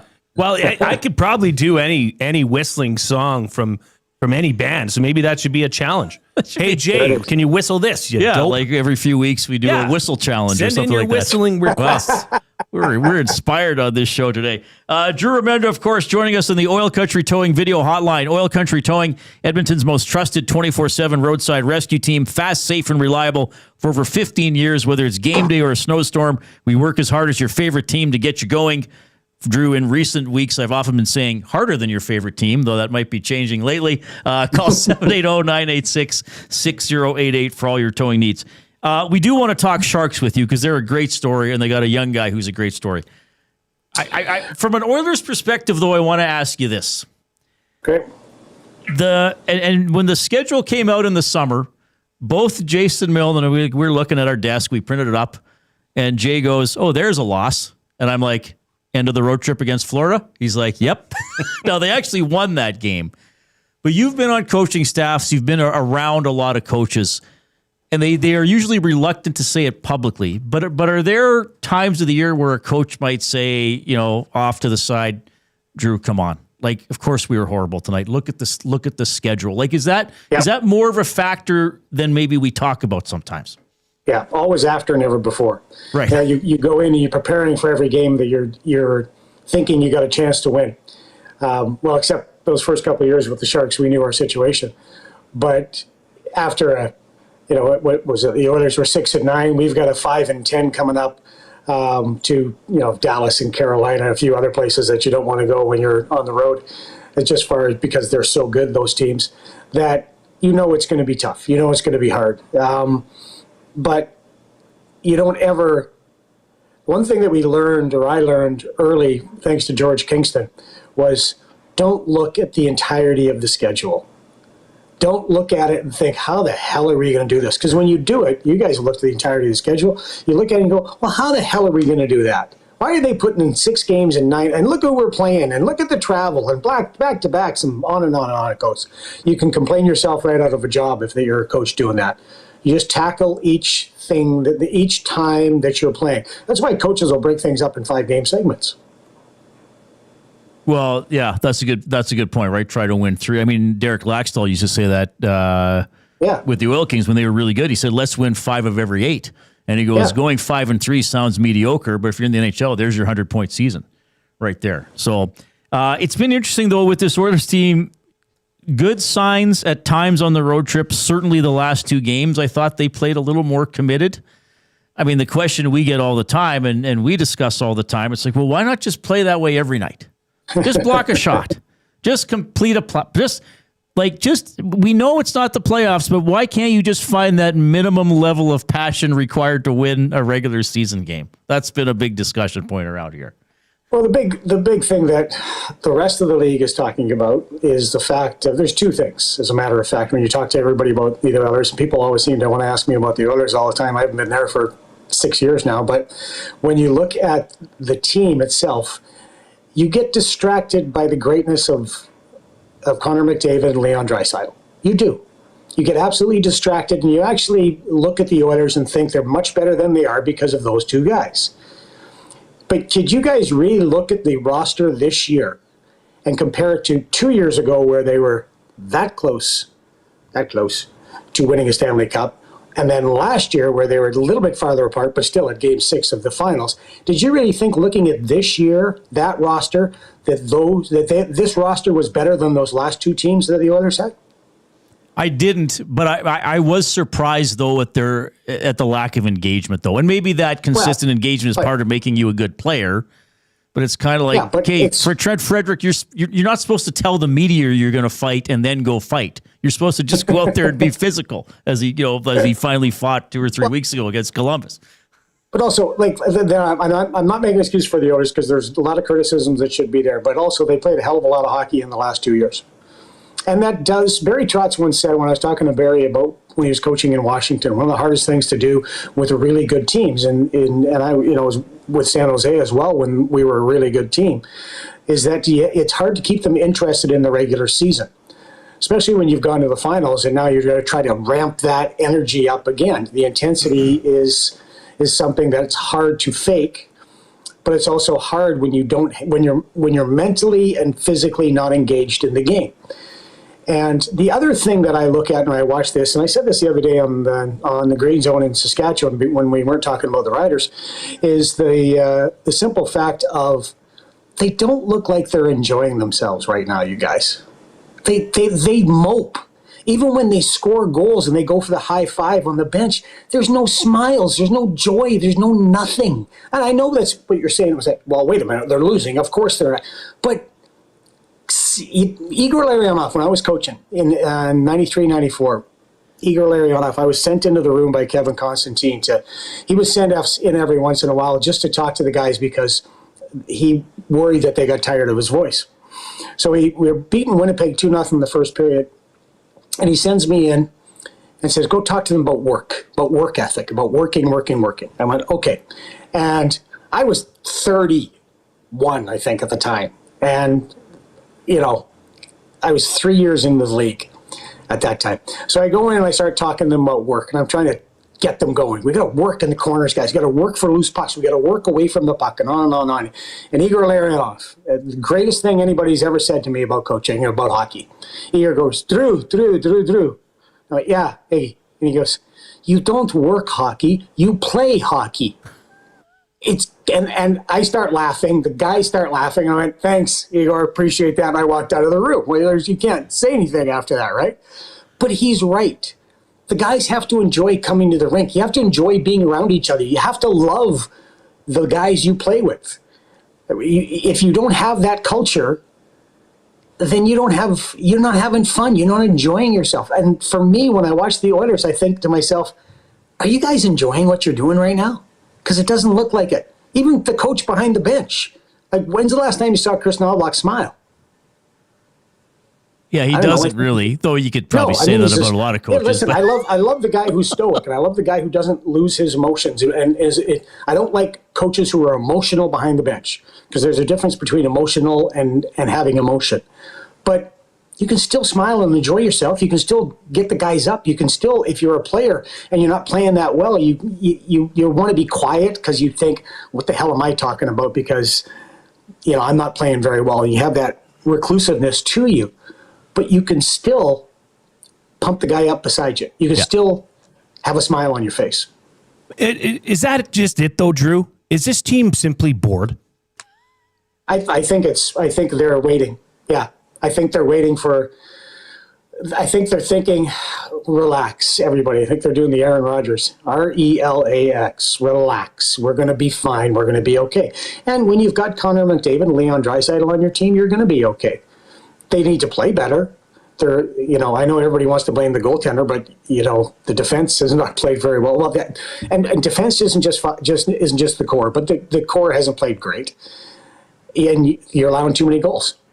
Now that's a recipe for having some trouble. But yeah, I think they're waiting for the moment that they decide they want to step on the gas, because again, 97 and 29 distort everything when they kick it into gear. And you could have a team that's maybe not as good as 2 years ago, but you got those two guys who are better than ever. Drew Remenda joining us on the Oil Country Towing video hotline. All right, San Jose, of course, you cover the San Jose Sharks. Macklin Celebrini trails only Nathan McKinnon in the scoring race, which is pretty incredible. 34 points for Celebrini, 37 for McKinnon. Celebrini's one ahead of McDavid, couple ahead of Bedard. And San Jose, is right there, 11-9-3. I mean, we'll see where they go, but it seems like after a couple of years near the bottom, now it seems like, okay, they're starting to become who they want to become someday. Is that fair, or is it still too early in the season for you? Well, they started out the season 0-4-2. Since then, 11-5-1. That's pretty good. In the last 13 games, they've given up 25 goals. That's really good. Yaroslav Askarov in November, he and Lucas Dostal lead the league in wins in 7. Askarov 7-1, his save percentage is .958. On the penalty kill, his save percentage is .982. So it's not just Macklin, as much as Macklin is a big driver on this team, like Connor is the driver on the Edmonton Oilers. And when I watch Macklin, when I see Macklin on the ice, off the ice, his approach to the game, it reminds me a lot of Connor when Connor first came into the league. And I was there, when Connor was a rookie in his first couple of years in the league. He's got a lot of the same habits, Celebrini. He's got a lot of the same drive, the intensity, the passion on the ice, the thought of, I got to do this and I'm going to be as great and as perfect as I can be. And the constant actions of trying to perfect his craft. But it's not just him. We look at the way that the Sharks have been built by Mike Greer, and this was he had to tear it down and build it up. There's a lot of good stories. Yaroslav Askarov is one of them. I mean, this guy, I watched, as you know, Reid, I broadcast the Barracuda games as well when the schedule allows, and I watched Askarov all last year. And I was blown away by how athletic and how outstanding of a goaltender he is, how quick he is, how long and lanky, and how he has got great legs. He uses his pads incredibly well. And Will Smith, and you look at Will Smith's numbers and how he's playing, absolutely incredible. He and Celebrini are a great combination, fantastic combination. And then you look at some of the other guys. Ty Delandry is playing super well for us. Ryan Reeves has come in and been a big force. They're getting everybody buying in. You want to talk about a team that's having fun right now, you guys? You would not believe how chill and cool and fun that dressing room is with these guys. And a lot of it has to do with Ryan Reeves and Tyler Toffoli, Barclay Goodrow, Mario Ferraro, Vincent Desharnais. He's been great with the young defensemen like Sam Dickinson and Shakir Moukmadoulan. You've got everybody buying in, for lack of a better term. I know it's a coach's cliche term, but everybody's believing in each other. I asked Alex Wenberg after a win against the Seattle Kraken, where they beat them 6-1. And I said, what is happening in that room? What are you seeing? What are you feeling? And he said, I can just tell you, we know who we are and we believe in each other. And when you have that belief system, and former Oiler coach Todd McClellan used to talk about belief system all the time. When you have that belief system, that belief in the guy next to you, he's going to do the right things, he's going to be disciplined, he's going to do the right things that we need to do to win, and that means I have to as well because I don't want to let him down. Yeah. That's a very powerful tool. Yeah, I love how you put that. That's super important for sure. Drew, as always, we love having you because you're fun and you're knowledgeable and you put up with us. And there is one disappointed listener, not at the quality or intelligence of your comments, but this person thought you'd be doing the hit from your hot tub. So that's the only even remotely negative criticism. That was the deal. It really isn't that bad. It was a little chilly today, guys. So it's only, what is it today? Wait a minute. I He's going to convert it to Celsius. Yeah. No, I don't. I don't do communist weather. 61 degrees. It doesn't make any sense. I don't know what that is in communist, but 61 degrees here today. Okay. Nice and sunny though. One of three nations that still uses Fahrenheit. That he calls it a communist system for Celsius. That's beautiful. Did you ever see that Saturday Night Live Nate Bargatze? That's hilarious. Yes. It's the best thing I've ever seen. Yeah, that was very funny. Drew, you're the best. I'll see. I didn't even write down when the Sharks are coming, but usually I actually don't get to talk too much when you're here because we just pass each other. Yeah, it's not till March. Yeah. But we'll have you on the show, of course. And I hope, I assume your Riders Grey Cup merch is still on the way. That's why you're not wearing it. Oh, today. Yeah. What happened? Did they do something? They won a game last week, so they didn't have to play this past weekend. I think they must have got the a bye. fifth time in 105 years? Something like that, yes. That's a dominant in an 18 league. Fantastic stuff. We'll talk to you soon, buddy. Have a great night. Drew Remenda. That's San Jose Sharks Saskatoon broadcaster and Ben Barracuda broadcaster. Is there a fish that Drew couldn't commentate? Well, a menacing fish, because Barracuda will eat you. Yes. I'm sure he could do piranha. Sure. Orcas. Are orcas mean or nice? Oh, if you're a seal, I don't think they're nice at all. That's true. That's a good point. Drew on the Oil Country Towing video hotline. Love talking to him. Great job. You were awesome doing patience, buddy. Well, thank you. Like I told you I could do it. I knew you could do it. I didn't know the way you were talking about. I didn't think you'd do that much of the song. Oh, I know it. Yeah, like that's my jam. If there was a whistle karaoke, I would sing that song every time. Whistleoki. Whistleoki. Yeah, that was fun. You did a really good job. We could do suggestions for Jay to whistle, like once every month or something. Because you probably couldn't do it multiple times in a show. I'm not doubting you. I'm just saying, wouldn't you get a little? Reid, I could do it 10 to 15 times an hour. Oh, really? Yeah, talented. I'm just worried, like, if you kept whistling after a while, you might just start sounding. What's he whistling? My voice. Oh, my goodness. Drew Remenda, awesome stuff. He was on the Oil Country Towing video hotline. The Oil Understood for GCL Diesel is coming up as we'll hear some comments from after today's practice at Rogers Place. Coob, you go now.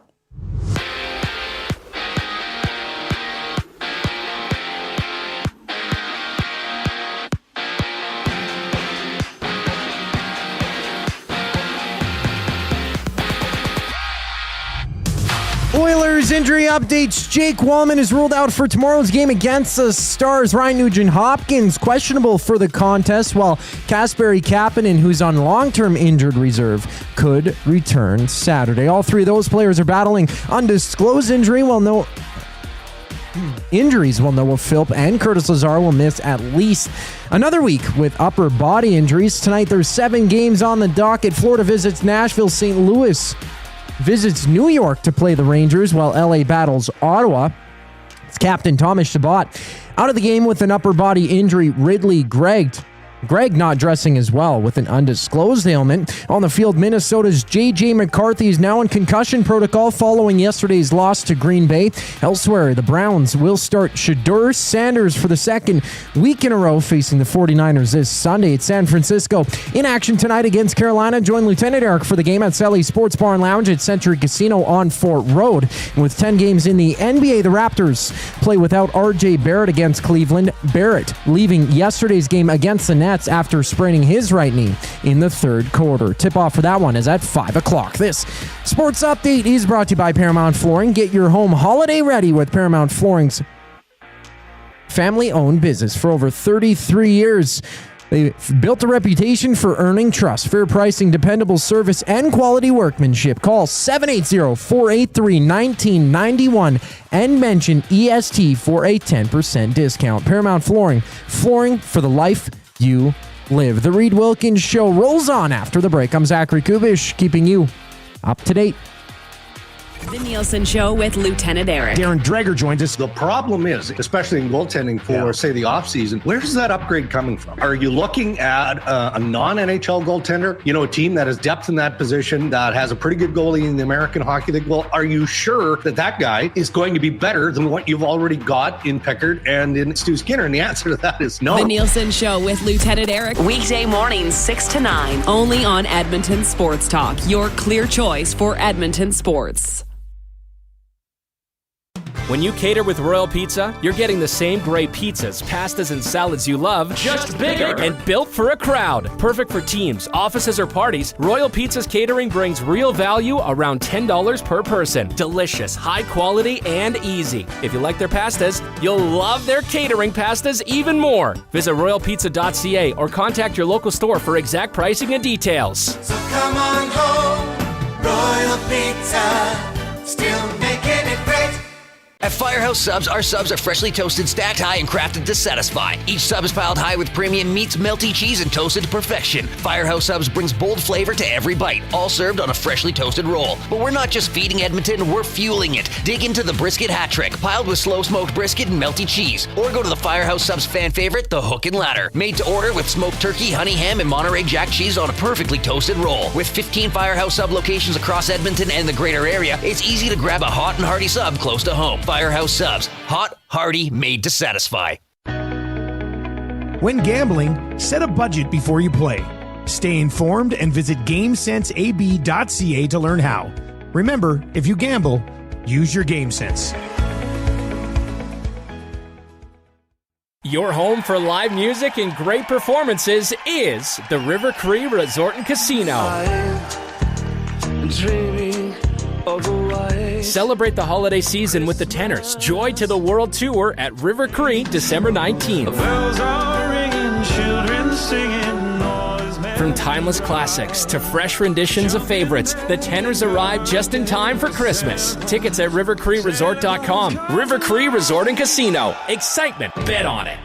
Since 1952, William Huff has been the heartbeat of Edmonton's advertising world. From humble beginnings to a citywide powerhouse, we've been the go-to for signage from print to design and installation. Partnering with Edmonton's top sports franchises and major events, we've helped shape the city's global reputation. Our secret? Unmatched customer service, decades of experience, and a passion for excellence we call the William Huff Advantage. Visit us online at williamhuff.com. All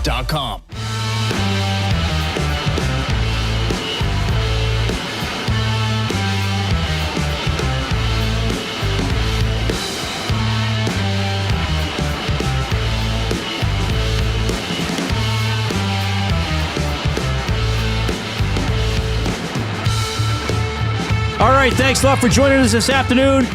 Awesome to have Drew Remenda on the show. Awesome to have Jason Milne whistle Patience by Guns N' Roses. An incredible performance. We got buying or selling for Damon Bunting coming up. We'll have Bryan DeArdo to talk some NFL in the final hour of the show. Of course, our words of the day, fired up, all that fun stuff that we bring you every day here on the Reid Wilkins Show with J Mill. Just wanted to let you know, so the morning show, the Nielsen Show with Lieutenant Eric, is simulcast on Cruise 95.7, which is a Harvard media company. They are doing Harvard media auctions right now. Now, this ends today at 6. If you want to check it out, there's all sorts of things. There's houseboating excursions, house cleaning, golf passes to the Garrison. All of that is being live auctioned right now at harvardmediaauctions.com/events. So that's harvardmediaauctions.com/events. You have until 6. Hey, go check it out. If there's something that's a little undervalued or something that you say, hey, I want that, go check them out. Cool. All right. Should we do we have a text? No. Should we, bid on some things? Oh, yes, we could. By the way, if people are texting, I got to tell them this. 780-218-9999 is the afternoon inbox presented by River Cree Resort and Casino, home of the Kitchen Restaurant. Sundays and Mondays. Is today Monday? Yeah, today's Monday. Sundays and Mondays, 50% off the entire menu. That's available Sundays and Mondays, 5 p.m. until close. Our off-topic topic for William Huff was tell us about a time you or your team was disqualified from something. Maybe you got kicked out. You were too tall. You were too old. That's not nice. Yeah, I'm just looking at this auction. You could go to Sycamoose and Houseboat. Oh, nice. And get a kitchen renovation. Permanent LED lighting for your home. Okay, so is that now a thing that wasn't always a thing? Permanent LED lighting? Right. I believe it is. Because now, so this is lighting that would hang under the eaves of your home. Yes, but these ones are like screwed into the right. So therefore, soffit? You could have them on all year or not on all year. Yeah, but you can change the colors probably with your phone. Oh yeah. You so have it's an like app. so in the summer you could just have them light up white so they come on at sundown, or red and white on Canada Day, or green like on High Level St. Bridge. Patrick's. Exactly. But then for Christmas, it's like November 25th. Here come the Christmas colors. Speaking of the High Level Bridge, yes, on Saturday at 3:00, the Milne family ventured out into the big city. Oh wow! We went to Ross Shepherd High School, home of the Thunderbirds, to watch my niece and former Pasta Pantry Athlete of the Week winner Julia Tuckwood and her Salisbury Sabres go win the city championship. Oh, cool. Against the Harry Ainley Titans. And we drove home. This was volleyball. Volleyball. Yeah, right. Okay. And we drove home down River Valley Road. And the High Level Bridge, is it always lit up? Yes. That's shocking. Yeah. My family was... I'll tell you something else. It was like we discovered... It's been lit up for well over a decade. Wow. And a certain person you work with purchased a bulb when they were fundraising to light it up. Coob? Nope. Matt? Nope. Was it you? You could go online and pay like $20 for a bulb. You own a bulb? Well, I funded a bulb. Can you choose the color of said bulb? No. Why not? A bulb. I would write the city I and don't say, remember what else. Hey, I paid for that bulb. I want that light black. Mine must always be mauve. Yeah. I thought it was impressive. Yeah, the High Level is lit up all the time when it's beautiful. Dark. Yeah. Then the Walterdale, and then the Telus building downtown has those Christmas trees. You were in my neighborhood quite a bit. I was. I explored. I went into the city twice this weekend. That's Friday amazing. night That's and amazing. Saturday night. Friday night you were within a couple blocks of my home. I was. And then River Valley Road is ish in my Just down the hill. down the hill from my neighborhood. Yeah, it's good. Was Coop with you? You could have dropped Coop off at my place. I should have dropped him off at Uncle Then we Veed's. could have bonded. Coop's supposed to be coming in soon. Just got obliterated, eh? Just me and Coop. Just pounding. Reid, he doesn't like scotch. Pounding back the He MG. likes gin. Hey, Coop, you want another 6 o'clocker? Just you and him curled up on the couch eating a bag of nachos. I think I hear him coming now. Nothing like it. Text us 780-218-9999, River Cree Resort and Casino inbox. Email reid@edmontonsportstalk.com, j@edmontonsportstalk.com, and of course, post in the nasty chat on YouTube, chat with us and with each other. I got to say something here because this is now, so when we were on location in Devon, yes, the good people at BP's, we gave away a pair of tickets to tomorrow night's Oilers game. Right.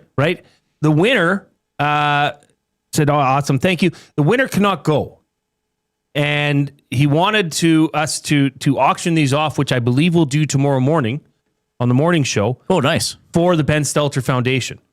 So, but the problem is we've tried emailing said listener. He sent another email, said he's listening to the show. So can you please text in, you know who you are, text 780-218-9999. That's the afternoon inbox for River Cree Resort and Casino, because every time I've emailed you, sir, it's bounced back. So we want to make this happen for you. So send me an email and we'll get in touch that way, because then I'll have your number. j@edmontonsportstalk.com. Or you want to be texted? No, text the River Cree Resort and Casino inbox, 780-218-9999. I have tried sending you several emails today, but they all bounce back. So I don't know if it's something, what's going on. But we want to help you out. There's a gremlin in your computer. Something's going on. Yes. All right, Oilers, Dallas Stars tomorrow. So the Oilers back after the 7-game road trip. 7 o'clock game tomorrow night against Dallas. We'll have the GCL Diesel Oil Stream pregame show at 6. And, of course, we have the Oil Understood presented by GCL Diesel, providers of the best diesel engine components around, from turbochargers to injectors, fuel pumps to sensors. They are the critical engine component experts, proud to serve Edmonton and Northern Alberta for over 50 years, and now a partner of Edmonton Sports Talk and the Reid Wilkins Show. GCL Diesel. Diesel. Understood. There it is. You whistled it. I was wondering if you were going to whistle something there. Of course. You sassy boy, you. Ryan Nugent-Hopkins, probably not going to play tomorrow. Questionable for tomorrow. Hopefully we see him Saturday in Seattle. Nuge talking about what he did while all his teammates were away on the road trip. I was skating the past week for sure. Maybe a little before that too, but it was pretty simple schedule. I'd skate, I'd work out, I'd go home, I'd have a nap, and then kind of wake up and would definitely watch the guys play, and obviously spend a lot of time with my daughter. But it was like Groundhog Day every day while the guys were gone. It was pretty simple. So, but just trying to stay mentally in it as much as you can, talk to the guys as often as possible, and obviously stay in shape physically too. All right, so Nuge getting very close to playing, but again, questionable for tomorrow night. A lot of talk about Trent Frederic this season. Why is he not doing more? He's not scoring, he's not hitting. I think he's been a little better lately, and maybe in terms of back-to-back games, his two best back-to-back games against Tampa Bay and Florida. I mean, he did score. He obviously got involved with A.J. Greer, which we're going to talk about for buying or selling in a few minutes. Zach Hyman had some things to say today about Trent Frederic. Yeah, I love Freddie. I think he's got such a unique skill set. Not many guys are as big as him, physical, handle the puck as well, with being that size, and can shoot it. You saw the goal against Tampa. Not many guys can shoot the puck like that. So I think he's played. He's played really well the last 3 games, and I've enjoyed playing with him. And I think he wants to. The air just turned on. He wants to be an impact player, and I think he has the capabilities of being that. So much of this game is confidence, and people from the outside just see players, but there's a lot going on mentally, with everybody, from Connor all the way down to somebody who gets called up. Like a lot of your game is mental and confidence based, and I think he's starting to build confidence, and I think the last 3 games he's played really well. Well, I'll tell you what, if Trent Frederic started playing like the Trent Frederic they wanted Trent Frederic to be, that'd be a pretty good Trent Frederic. Trent Frederic? Trent Frederic. That's the Trent Frederic that fans of Trent Frederic, thought they would get out of Trent Frederic when they signed Trent Frederic to that Trent Frederic contract. Very Trent Frederic-like contract, yes. I think with a lot of this, I'm still sort of in the we'll see category. Okay, but let me ask you this. Yes. Do you like his game better now than you did, say, the first 10 sure, games? Because he's mucking around a little more. Exactly. Yes. And that's the simple thing that Trent Frederic needs to understand. Nobody's expecting you to score 20 or 25. Don't worry about that. Hit people, agitate, be a pest, use your size, annoy people. That's all. Oilers fans are simple people, Trent. Very simple people. You go, give somebody the business in the corner, scrappy, throw a little punch here and there. You might come along with a penalty here and there. That's okay. But just be aggressive. Skate around like your skates are on fire and you have to go and hit something. That's it. Right? Then that would be an improvement. Yes. And which I think we've seen as of recently. Well, do the simple things, and then sometimes the offense comes out of that. Sure. I mean, Gage was talking about, who is that? O'Neill, Jeff O'Neill. Yeah. Right? And he was in Toronto, and he was ticked off that he was being demoted to the third line. Yeah. And all he did was just work harder, dump the puck in, get in, skate hard, check someone. Yeah. Chip it up the wall, get it back to the point, and go directly in front of the net. Yes. Just do the little simple things, and next thing you knew, he was back up on the second line. Well, and you texted me during the game on Saturday, Because one simple thing teams can do is put the puck on the net. And I realize move the goalie, don't get, an easy save is like a turnover. I think Dave Tippett used to say.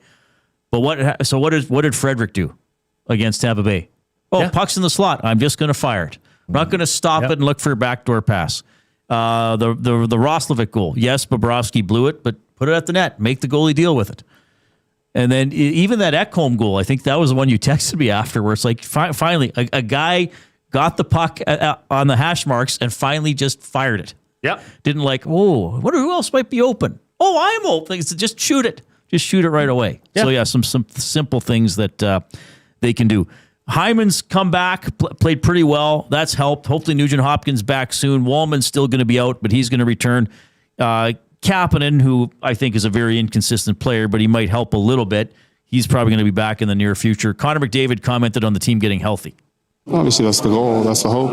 We haven't really played with a full deck all year. Kind of always had one guy in, one guy out. So looking forward to getting everybody back healthy.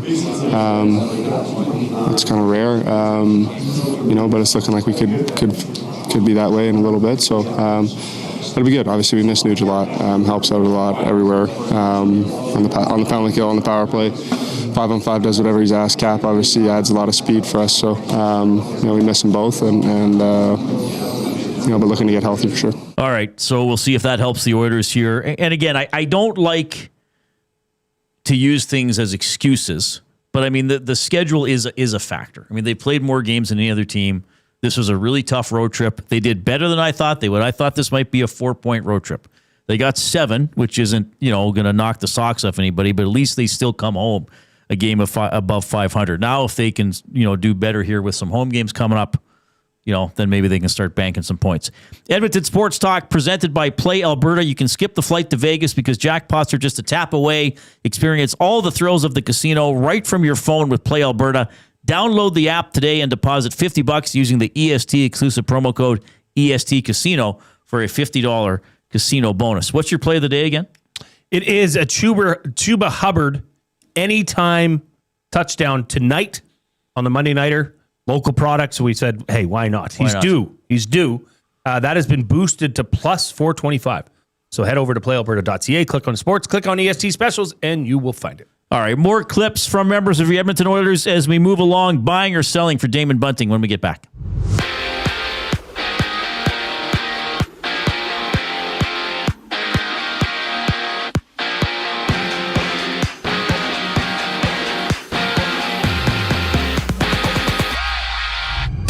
Some updates on 3 Oilers with undisclosed injuries. Jake Walman ruled out for tomorrow's game against Dallas. Ryan Nugent-Hopkins will be questionable for the contest, as Kasperi Kapanen could return from long-term injured reserve on Saturday. As for Noah Philp and Curtis Lazar, they're out at least another week, both battling upper body injuries, and there's a handful of games tonight. Caps and Jackets match up. The Knights and Mammoth play while LA takes on Ottawa. Thomas Chabot and Ridley Gregg out for the Senators. Chabot upper body, Gregg with an undisclosed injury. Football news: Shedeur Sanders will start again this week as the Browns play the Niners on Sunday. And for the Vikings, J.J. McCarthy has entered the concussion protocol following Sunday's loss to the Packers. The Panthers and Niners kick off at 6:15 tonight. Catch the action alongside Lieutenant Eric down at Selly Sports Bar and Lounge at Century Casino on Fort Road. And out east, it's the Raptors looking for 8 wins in a row. Looking to do so without R.J. Barrett in the lineup. He's out against the Cavs after straining his right knee against the Nets last night. The Reid Wilkins Show continues after the break. I'm Zachary Kubish, keeping you up to date. EST Hangout. We all had Anaheim #1 and Seattle #2 in the Pacific, right? I mean, I had Anaheim being better, but not this good so far. Like it's Anaheim's got the 4th best record in hockey. It's wild, just like we all expected. Sure, It's crazy. The parity in the league overall right now is outstanding. The EST Hangout, presented by Sentinel Storage. Weekday mornings 9 to 11, only on Edmonton Sports Talk. Your clear choice for Edmonton sports. Sentinel Storage is proud to partner with Toy Mountain in support of Big Brothers Big Sisters Boys and Girls Club. Between now and December 19th, drop off a new unwrapped toy at a Sentinel Storage near you and bring a smile to a child this holiday season. Hockey is heating up, and so is the excitement on Play Alberta. With casino winners every hour, jackpots worth millions, and revenue that stays in the province, there's never been a better time to sign up. Right now, our listeners can score a $50 free bet when they make a minimum $50 deposit with code EST50. That's code EST50 for a $50 free bet. Start playing with your game sense today to find out if you're Alberta's next winner. Must be 18 plus to play. If you gamble, please use your game sense. EST Afternoons. Ryan, you probably have to answer this question a lot. How is Connor Ingram doing? Yeah, he's had 3 starts since kind of hitting a reset button a little bit. Didn't start for 2 weeks there. Listen, credit to Ingram, right? He didn't have training camp. I think his last 3 starts have been very good. He won Tuesday here in this building against a good Calgary team and really was a difference maker for the team. EST Afternoons, weekday afternoons 1 to 3, only on Edmonton Sports Talk. Your clear choice for Edmonton sports. Where holiday cheer meets great beer. This season, celebrate at the Canadian Brewhouse. From plated dinners and festive buffets to casual pub-style parties, we've got the perfect space for your crew. Book your holiday party today at thecanadianbrewhouse.com. The oil stream. You traded out of a spot for a goaltender when you really didn't have a lot of depth in the organization at the time anyway. And the guy who was the number 1 ranked goaltender in the draft slides to you. And you trade out of the spot to draft a guy who never even makes the National Hockey League. That's right. Wallstead right now leads the league in save percentage and goals against average. The Oil Stream, presented by Boston Pizza. Monday, Wednesday, and Friday afternoons at noon. Only on Edmonton Sports Talk. Your clear choice for Edmonton sports.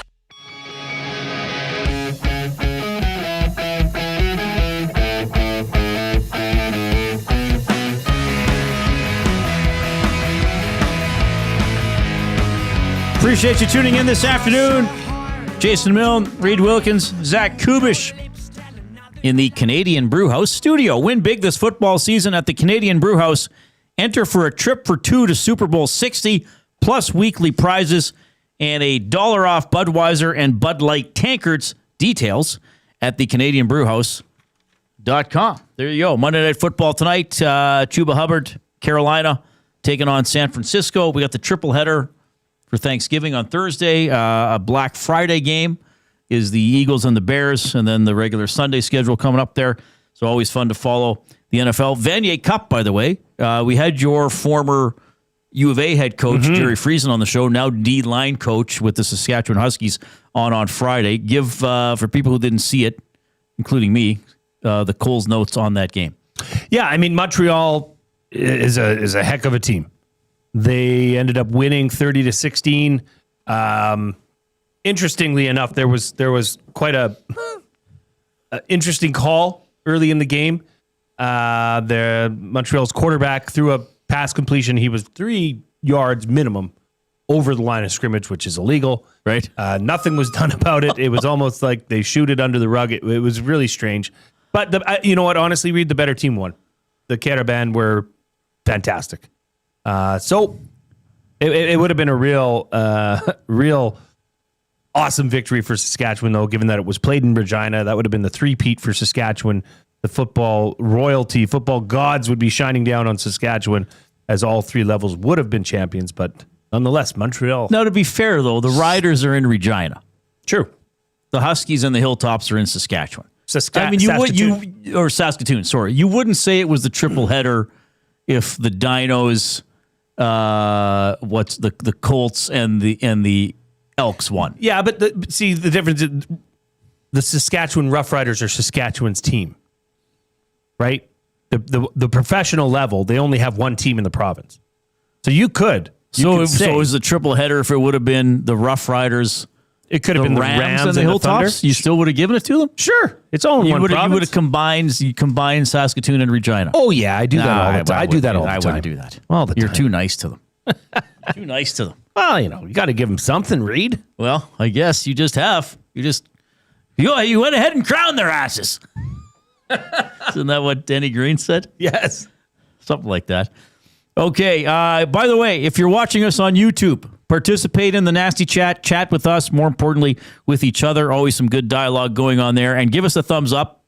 Click, click, click. Must you click? Please, please click. Must you click? You must click. Thumb, thumb, thumb. We got over 100 in the first hour because people wanted to hear Jay whistle. So thank you for that. But if you haven't given the thumbs up, do it now. And if you have given the thumbs up, send the show link off to somebody else and say, hey, check these guys out, and give them a thumbs up. We're going to do buying or selling for Damon Bunting, a consistent top-producing realtor in the greater Edmonton area for over 18 years. He and his team would love to help you find that right home or make the move from your current home. Community-driven, he understands what it takes to make a difference in our city. Check him out, DamonBunting.com, Instagram handle, Damon Bunting Real Estate. So something kind of ticked me off in that Oilers-Panthers game on Saturday night. And Coop's going to roll the video here. So for those of you watching on YouTube, you'll see it. I'll describe what happened. If you're on one of the audio streams, or you probably remember what happened, there was the mix-up in the first period, and Trent Frederic is tied up with AJ Greer, who doesn't want to fight. Apparently he couldn't have fought because he had a bad hand or something like that. So he crouches down. What do they call this? A double leg takedown? I don't know what the move is called. I called it a body slam. I guess it's not really a body slam. But he basically pulls Frederic's knees towards him, and Frederic falls hard on his back. Buying or selling, that should be a suspension or at least a fine from the Department of Player Safety. Well, I'm buying that. Now, this could have been really bad. I mean, nothing was like, was this even a penalty? Well, they got, I can't recall. I think they each got 2 and 10, right? Sure. Where's my summary here? But that is the intent to injure. Right there. Like, you're not doing that just to get somebody off you. You're doing that to try and hurt someone. That is a very, very risky move by AJ Greer. And what if Trent Frederic banged his head on the ice? What if Trent Frederic stayed down? This would be a totally different discussion right now. You'd absolutely be talking about some sort of a fine or suspension, wouldn't you? Well, that's the problem I have with it. And I know the term comes up, was it a hockey play? And sometimes there's some debate and, premeditation and all that kind of stuff. But there is nothing, that's not a hockey play. That's not something that Trent Frederic would expect to happen to him. No. Now, if Greer didn't want to fight or couldn't fight, if he had a bad hand or whatever, then fine. You should be strong enough to tie Frederic up and just say, I can't fight you, So you want to hug me, squeeze me, whatever. But that's a very dangerous play. I don't think Frederic should, or any player in that situation, should have to be expected to defend himself from that. I mean, even last year, remember when Myers cross-checked Bouchard in the face? Yeah. I mean, yes, it's a suspension, but a lot of us were like, why is not Bouchard have his hands up? Mm-hmm. Yeah. In that situation, Frederic is probably like, what is he doing? You wouldn't expect that. Right. I just didn't like that. I thought it was a very dangerous play. Well, and then later in the game, when there's a ref in between him and Janmark, he's Mr. Tough Guy, wanting to skate after him, and I'm going to get you. You're lucky this referee's holding me back. Right. He really did look like a giant, what on that play. Well, yeah. I mean, if you're going to do it, do it. If your hand hurts too much to fight, why are you playing? If your hand hurts too much, then why are you acting like such a tough guy when there's a referee in between you? Right. You got to commit. There's definitely other ways to go about doing that than going for a takedown. Like, even off of skates, sometimes a takedown can be dangerous if you're not expecting it and you have knives on your feet. Like, so many things can happen. Mm-hmm. You could roll your leg, fall in an awkward way. They hit the ice pretty hard. Yeah, he too, did. and then they started rolling over like it was a recess fight, but I think that's just silly. Like, I saw him go for the one leg, and I thought he was just going to hold on initially when seeing the play. But then when he grabbed the other one, I was like, uh-oh. Like, in my head, looking at it, I was like, this could turn out quite bad. But Poop Stain says, buy it, sell it, whatever. It's a dirty, cheap play. I agree. Are you surprised there was no, action? Or I guess the player safety stuff. I never know what to expect at this point. All right, who's got something else? Buying or selling, the Oilers should sign Jack Roslovic ASAP. Sign him to an extension. Selling. Yeah, I'm going to sell him. I don't think there's any need to do it yet. There's no need to rush, right? Yeah. He's not going anywhere. Yeah, like he's under contract for the rest of this year. See how it plays out. I think this can be. I'm not saying it couldn't happen, right? Or that it shouldn't. Right now, if he continues playing the way he's playing, then heck yeah, he's gonna be paid. But there is absolutely no rush. Yeah, it's too early to put your eggs in one basket. Yeah, you're not going to the duck shed. No. Yeah, exactly. Insulated duck shed, by the way. Right. Well, because the track record is, from what we've been told from people who've been around Jack Roslovic when he was a part of the Blue Jackets or another former team, is he's sort of Jeff Skinner-esque, where he can go on hot streaks and cold streaks. He started the year quite cold and has been on a torrid pace ever since, but that could dry up. So why rush, right? Yeah, exactly. I got one. Buying or selling? Well, the Oilers are currently 5-5-2 in the month of November. Buying or selling? The Oilers finishing this month at or above 500 is a win. I'm actually going to buy on that because of the length of the road trip that they had to endure. I mean, that's the one. Yeah. When you look at the schedule, you look at that and say, ooh, if they can get through that, healthy. They just have the 2 games left this month, That's right. Home to Dallas, at Seattle. Do you think they can get 2 here? Or 4 points? Maybe 3? Well, sure they can, but they could also go out there and lose. I don't know if they'd lose 9-1 again. I mean, you're getting Dallas coming into town at an opportune time. No Rantanen. Now, Dallas was shorthanded when they played them last time. Not shorthanded numbers-wise, but missing some good players. Yeah, Rantanen's got an automatic 1-game suspension for another game misconduct. Seattle is doing well. That's coming up on Saturday. The Oilers already lost to them once this season, right? Yeah, they were in there earlier this year. Yes. So if the Oilers split these 2 games, they'd be 11-10-5, and then you got. I mean, the Oilers have already played 16 of their 21 away games, or 41. Pardon me. They've already played 16 of their 41 away games. They've only played 8 of their 41 home games, and they do have a 5-game homestand coming up starting next week. And after the game in Boston on December 19th, they do not play another game in the Eastern time zone.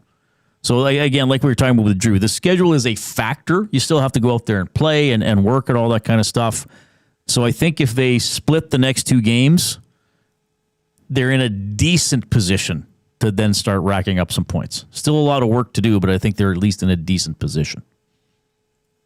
What do you think? I concur. I mean, we looked at their home record versus the away record. It's clearly stronger at home.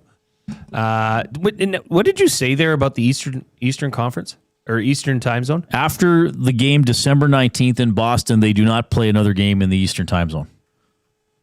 Fascinating. Just somebody's going to put in the chat, until the Stanley Cup final, Reid. Okay, settle down. I think that's we talked about that I think when the schedule came out, that was kind of the big news of that schedule, was that there's very heavy Eastern presence in the first third of the season. Yes. Yeah, well, they went out east in October, right? Then they just had the 7-gamer. Next month, so December 13th to the 20th, so there's days off in here. They go Toronto, Montreal, Pittsburgh, Boston, and then that trip ends in Minnesota. So the game in Boston is the 18th. I might have said the 19th.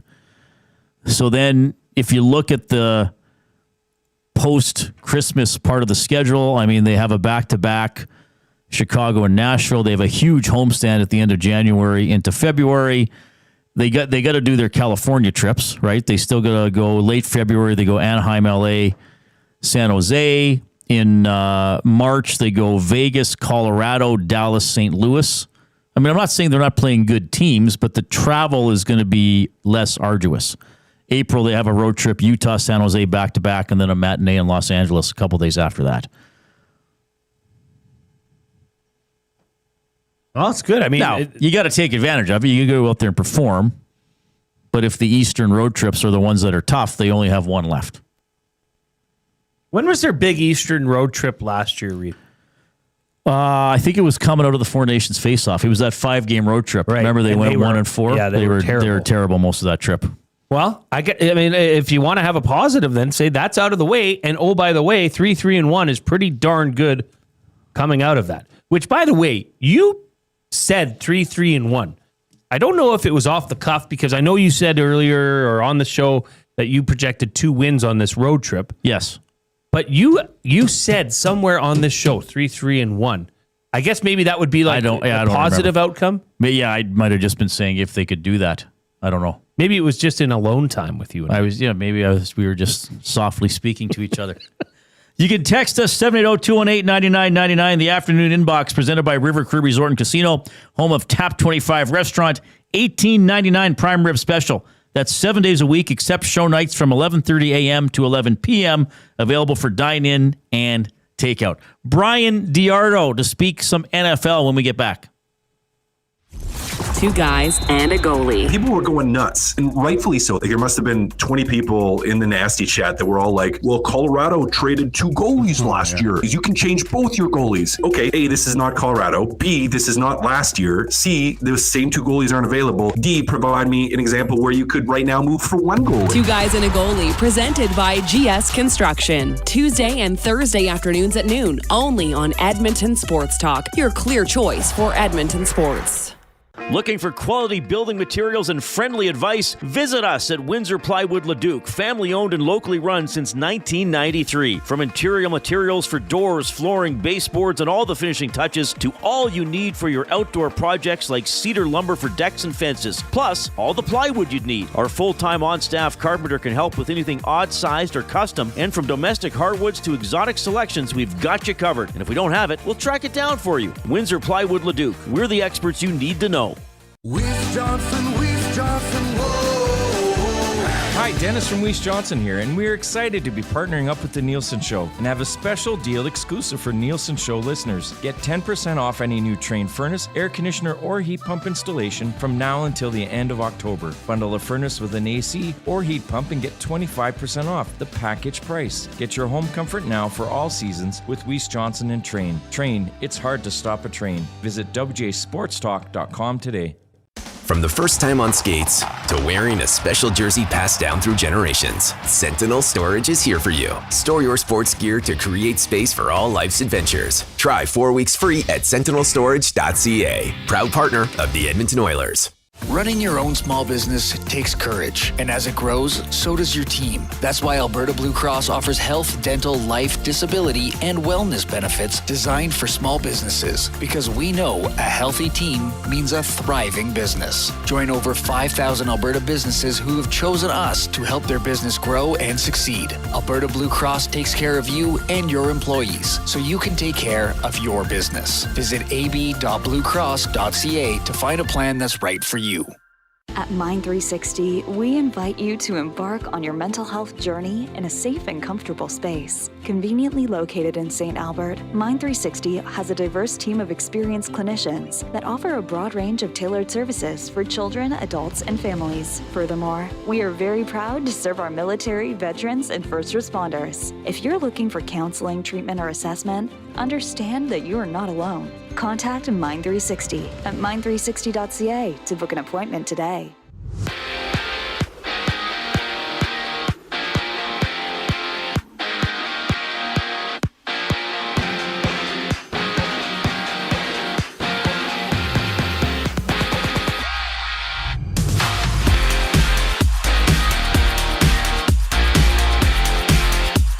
Few injury updates for the Oilers. Jake Walman is ruled out for tomorrow's game against the Stars. Ryan Nugent-Hopkins questionable for that one, while Kasperi Kapanen, who's on long-term injured reserve, could return Saturday. All 3 of those players are battling undisclosed injuries, while Noah Philp and Curtis Lazar will miss at least another week with upper body injuries. Tonight, there's 7 games on the NHL docket, 4 games about to get underway. The Red Wings and Devils dancing, the Blues and Rangers facing off, the Flyers challenging the Lightning, while Columbus visits Washington.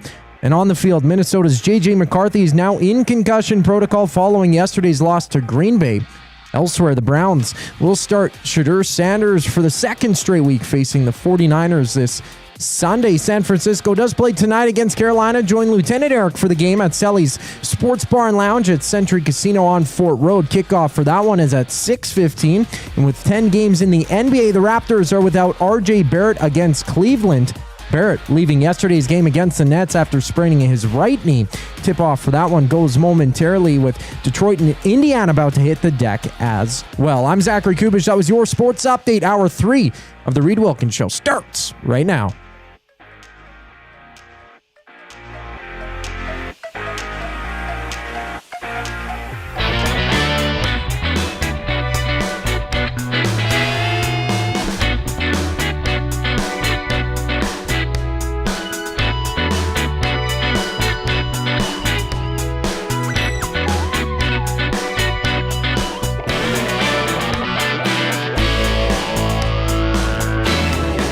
Funky groove. All right.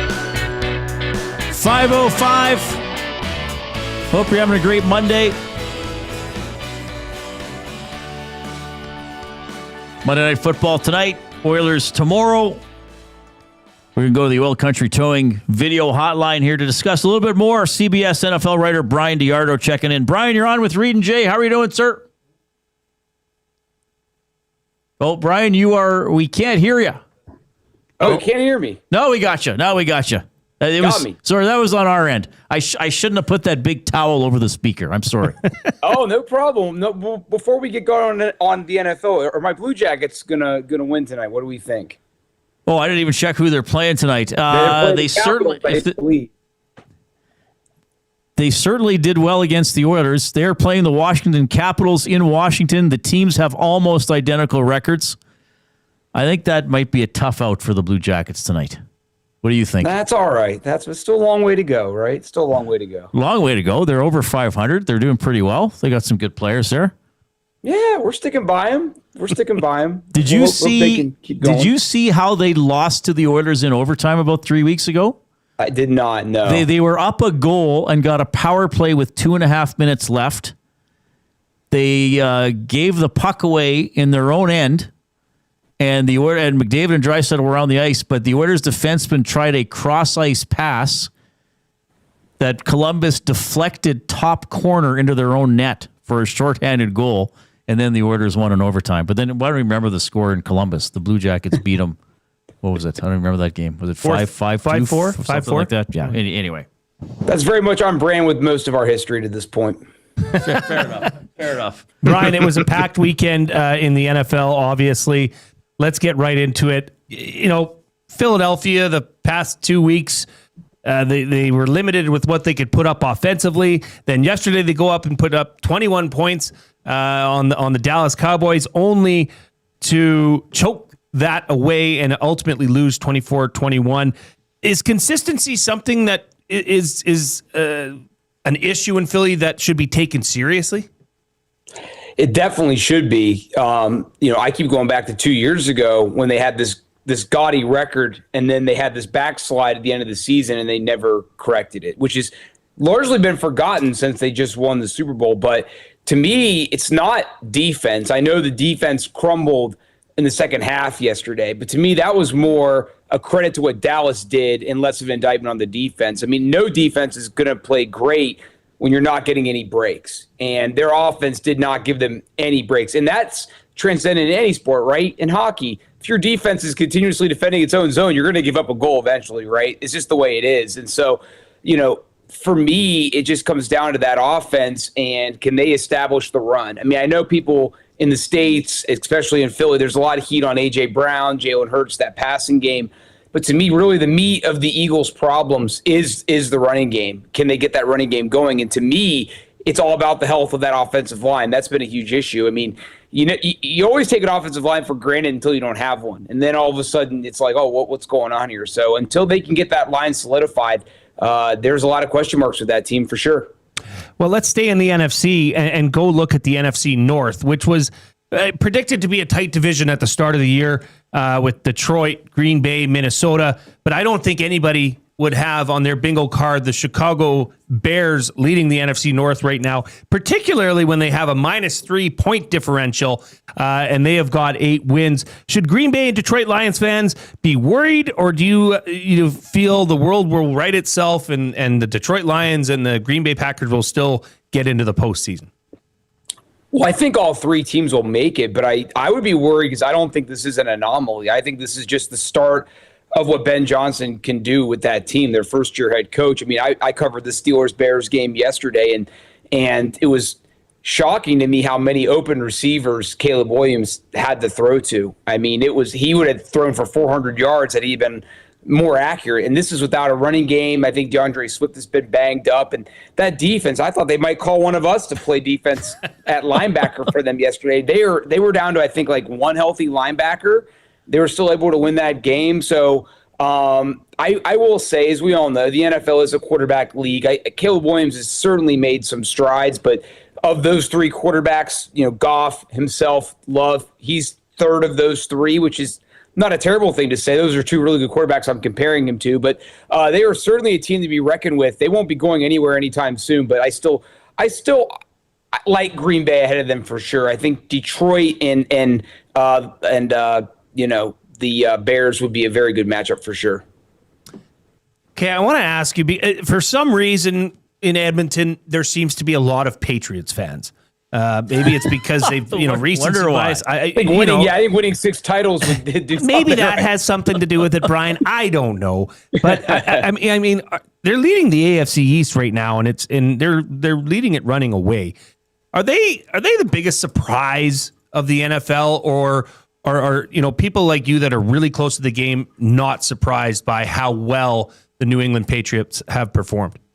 One thing, if I may quickly about the Bears, the one difference though between those three teams is defense. I think Green Bay plays a lot better defense than both of those teams. So to me, Green Bay is still the pick in the NFC North, to me, even though technically Chicago is still ahead of them. No, I am absolutely flummoxed, which I don't think I've ever said ever in my life. That's a great word. That's a great word, yeah. I am flummoxed by what the Patriots are doing. And really, Dave Canales, whose team's playing tonight, I think if it wasn't for Mike Vrabel, he should be coach of the year for sure, what he's doing in Carolina. But man, I mean, what Mike Vrabel's done in such a short amount of time, and let's go back a few months or in the summer. I mean, everybody thought Stephon Diggs was washed up and he wouldn't fit the culture there. Well, yeah, that's been dismissed. I mean, he benched his first, his second round running back most of the year. Now he's popping off right now. Their defense has been great, which we kind of expected with a Mike Vrabel team. But to me, the biggest surprise by far has been Drake May and what he's done for Drake May's career. And let's go back to what Bill Belichick said the night the Patriots drafted Drake May, was just ridiculing the pick, ripping the pick. And even I watched them in and I'll just leave you with this with the Patriots. The Steelers beat New England in week 3. The Steelers forced 5 turnovers, won that game. At that time, the Steelers were the better team. Look where both of those teams have gone since then. It just shows you the type of job that Mike Vrabel's done. And I think they can win for a couple of reasons. A, they don't turn the ball over very much since that game. B, they force turnovers, and they don't beat themselves, which is just kind of my point A. Bryan DeArdo joining us, CBS NFL writer on the Oil Country Towing Video Hotline. I want to touch on tonight's game a bit. You mentioned the Panthers. We got a local guy on the Panthers, Chuba Hubbard, who I know maybe isn't getting as many touches as he used to, but he's still an important part of that team. Like they've kind of been surprising to me as well. And I don't know if we've mentioned this before. Like I cheer for the Seahawks, so I'm curious to see how the 49ers are going to do in that division, which could have 3 playoff teams as well. Like, are the Panthers, are they good enough to legitimately hang around here down the stretch? And then I guess I'll bundle that into a comment on the race in the NFC West as well. Oh yeah, I think they're legitimate for sure, because as you alluded to, I know Hubbard's not getting the ball as much, but he's still a component, and you need 2 good running backs, right? You never know when you're going to need the other one, especially given the injury rate at that position. So no, and I love the combo still with him and Dowdle, and I think for me, the game that kind of sold me on the Panthers wasn't this year, it was last year when they lost to the Chiefs. They brought back Bryce Young back into the lineup after he was benched. They didn't win that game, but they were right there. And it was a high-scoring game. The Chiefs won on the last-second field goal. But it really, to me, showed how disciplined they are and how they go into every game with the game plan for that specific opponent. They're comfortable in a 10-7 game. They're comfortable in a 31-28 game. They'll play it either way. And I think that diversity certainly does make them a really, really good team. And again, like Young isn't lighting the world on fire, but he knows his limitations, and I think that is a huge strength that you need to have as an NFL quarterback. Like, obviously, you need to take chances every now and then, but when guys don't make it in this league, even though they have talent. It's when they don't, they get in their own way. They don't know their limitations. So no, and they play good defense. They're balanced. And it's so weird in today's NFL where 40 years ago, everybody had a good running game. Well, that's not the case anymore. If you have a good running game, especially when the weather gets cold, you're going to have an advantage. And that's one of the main reasons why I like where Carolina is. And I believe they'll continue it. Brian, thank you for taking the time out of your day to join us here on the show. I got one more for you. You mentioned Kansas City, so I'm going to go there. Look, huge win yesterday, overtime victory over the Indianapolis Colts. They now sit at 6-5. There's 6 games left. What is the magic number that you think the Kansas City Chiefs need to get to so they can make their 11th consecutive postseason appearance? 10 wins. There'll be some 9-win teams that don't make the playoffs. I think Pittsburgh will be one of them potentially, but no, I think they'll make it. I guess that's my word, flummoxed, right? I would be shocked if they didn't make it. I was doing another show recently and I did my rankings of all the AFC teams and I accidentally left them out. And I was like, no, you gotta put them back in. I mean, again, it's a quarterback league now. And when you've got Patrick Mahomes, who now he's 30 and now he's at a weird place in his career where his physical peak is kind of now equaling his intelligence and his mental capacity. So he can beat you now with his mind just as much with his body. And I think that running game is, again, I keep going back to the running game. I think that's been a big reason why they struggled early this year. But Pacheco now, I think, was a full participant in practice today. And then they've got Kareem Hunt, who's kind of had a career rebirth here since he came back to Kansas City. So no, they're making the playoffs. I don't know what the gambling lines are for them making the playoffs, but whatever it is, take it. They're making it. I feel highly confident in that. Brian, we love having you. Huge bonus points for working in flummoxed. That's an incredible word. Needs to be used more often. Enjoy watching the Blue Jackets and Monday Night Football tonight. And, of course, we'll have you on again as we move through the National Football League season. Always appreciate your time, man. Great stuff. Thank you. Anytime. Appreciate it. Bryan DeArdo, CBS NFL writer, are joining us on the Oil Country Towing video hotline. So it'd be cool if the Panthers got into the playoffs. Oh, yeah. That organization has been through some hard times. Yes. Have you ever seen their in-game Panther that can 3-dimensionally move around the stadium on their broadcast? Oh, really? No, I've seen it. I don't know how they do that. I'm flummoxed. Well, you and I are easily flummoxed. Edmonton Sports Talk, presented by Play Alberta. Why settle for less when you can have it all? Only Play Alberta brings you casino games, live dealers, lottery, instants, and sports betting all in one place. Players can get a $50 casino bonus by depositing $50 using the code EST Casino. You can get a $50 free sports bet by depositing $50 and using the code EST Sports. Don't forget to use your game sense. We got fired up for Gemco coming up. We'll get to a couple more clips from Oilers practice as well. Here comes the Coop.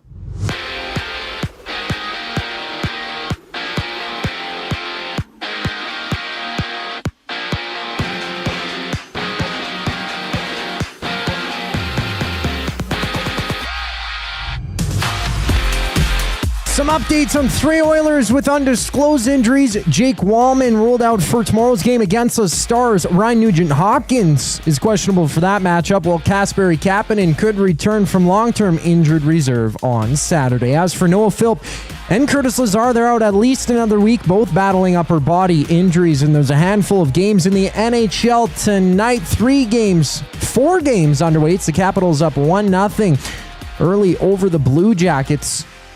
All 4 of the games are about 5 minutes into action. It's Jacob Chychrun scoring for the Caps. All the other games scoreless. It's the Blues battling the Rangers. Red Wings taking on the Devils, while the Flyers challenge the Lightning. In football news, Shedeur Sanders will start again this week for the Browns as they play the Niners on Sunday. And for the Vikings, J.J. McCarthy has entered concussion protocol following yesterday's loss to the Packers.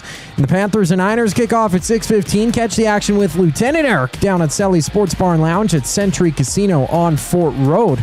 Elsewhere, it's the Raptors on the verge of 8 straight wins. They're underway in the first quarter against the Cavaliers, up 6-3, about 4.5 minutes into the contest.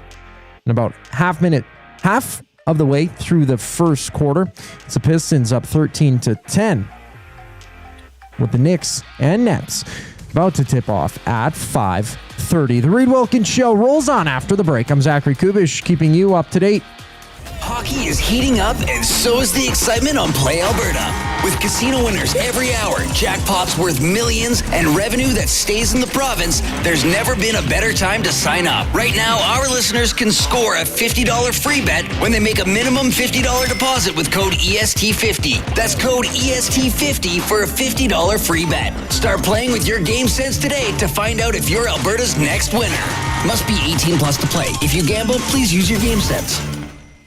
It's wing showdown time at the Canadian Brewhouse. Creamy street corn goes head-to-head with Mexican chili lime. Two bold flavors battling for your taste buds. Grab them anytime, or just 69 cents every Wing Wednesday. The Canadian Brewhouse. Our house is your house.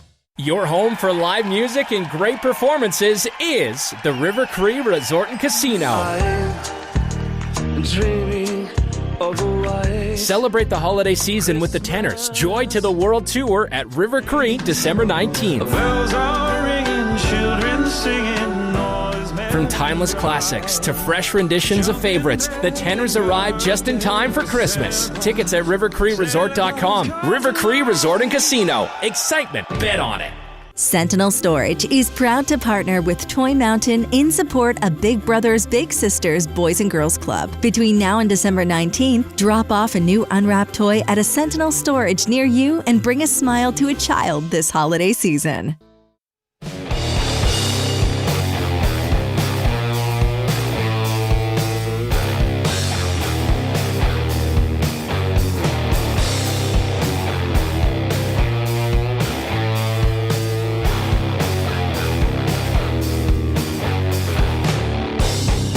So if you're just joining us, here's what you've missed today.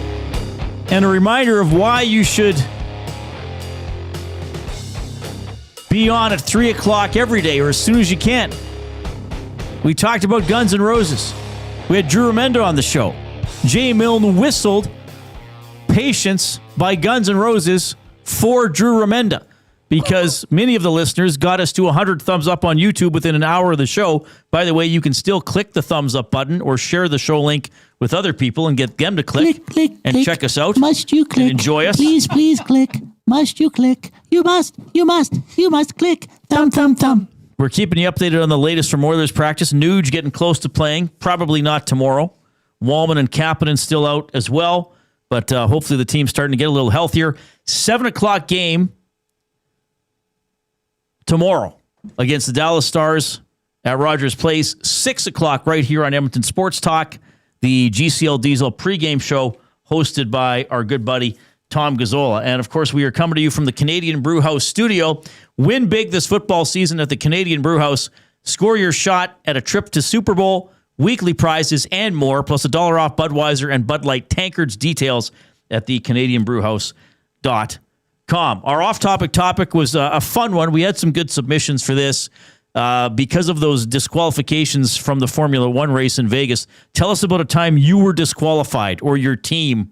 And this doesn't have to be a sport. You told a great story about guys throwing pennies off a bus and not being allowed to play basketball. And we had some other good submissions as well. So not too late to get something from that in. 780-218-9999 is the afternoon inbox presented by River Cree Resort and Casino. Happy hour featuring $5.25 drinks available Sunday to Thursday, 9 a.m. until 7 p.m. Zach Kubish at the technical desk. Jay Milne's here as well. You're doing great, buddy. Thanks. You built the duck shed? No, did you build it or finish it or insulate it? Insulated it. All right. And how many ducks live in there? Not many. We have 1 duck and 2, a rooster and a hen. Oh, so this space you can put it on. We can fill on it Realtor.ca on MLS. Yeah. You get it. Yeah, if you ever need a place to stay, you know where you can come. Come all the way out to the Milne Reds and curl up with the duck. Curl up with the ducks. Now, was this duck related to the duck that got killed last year that you were updating its life on the show? Oh, they're all related. And then one day you were like, and now this duck has no head. Yeah. What was it? What did we name him? Donald the duck. Daisy. That's right. Yeah, Daisy's gone. This is the surviving lone member, male duck. So maybe we get another female duck, a couple more hens, get some egg production out of that place. That'd be not bad.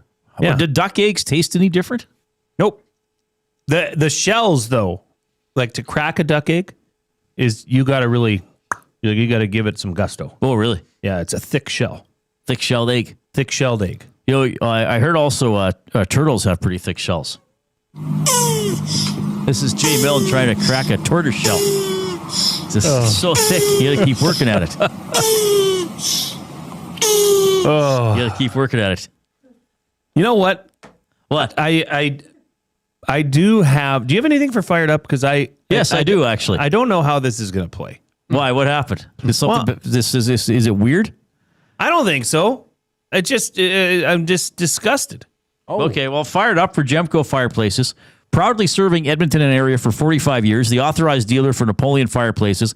Whether it's gas or wood burning, look no further than Canadian-made Napoleon fireplaces. All the Napoleon products you need are available at Gemco, 9281 50th Street.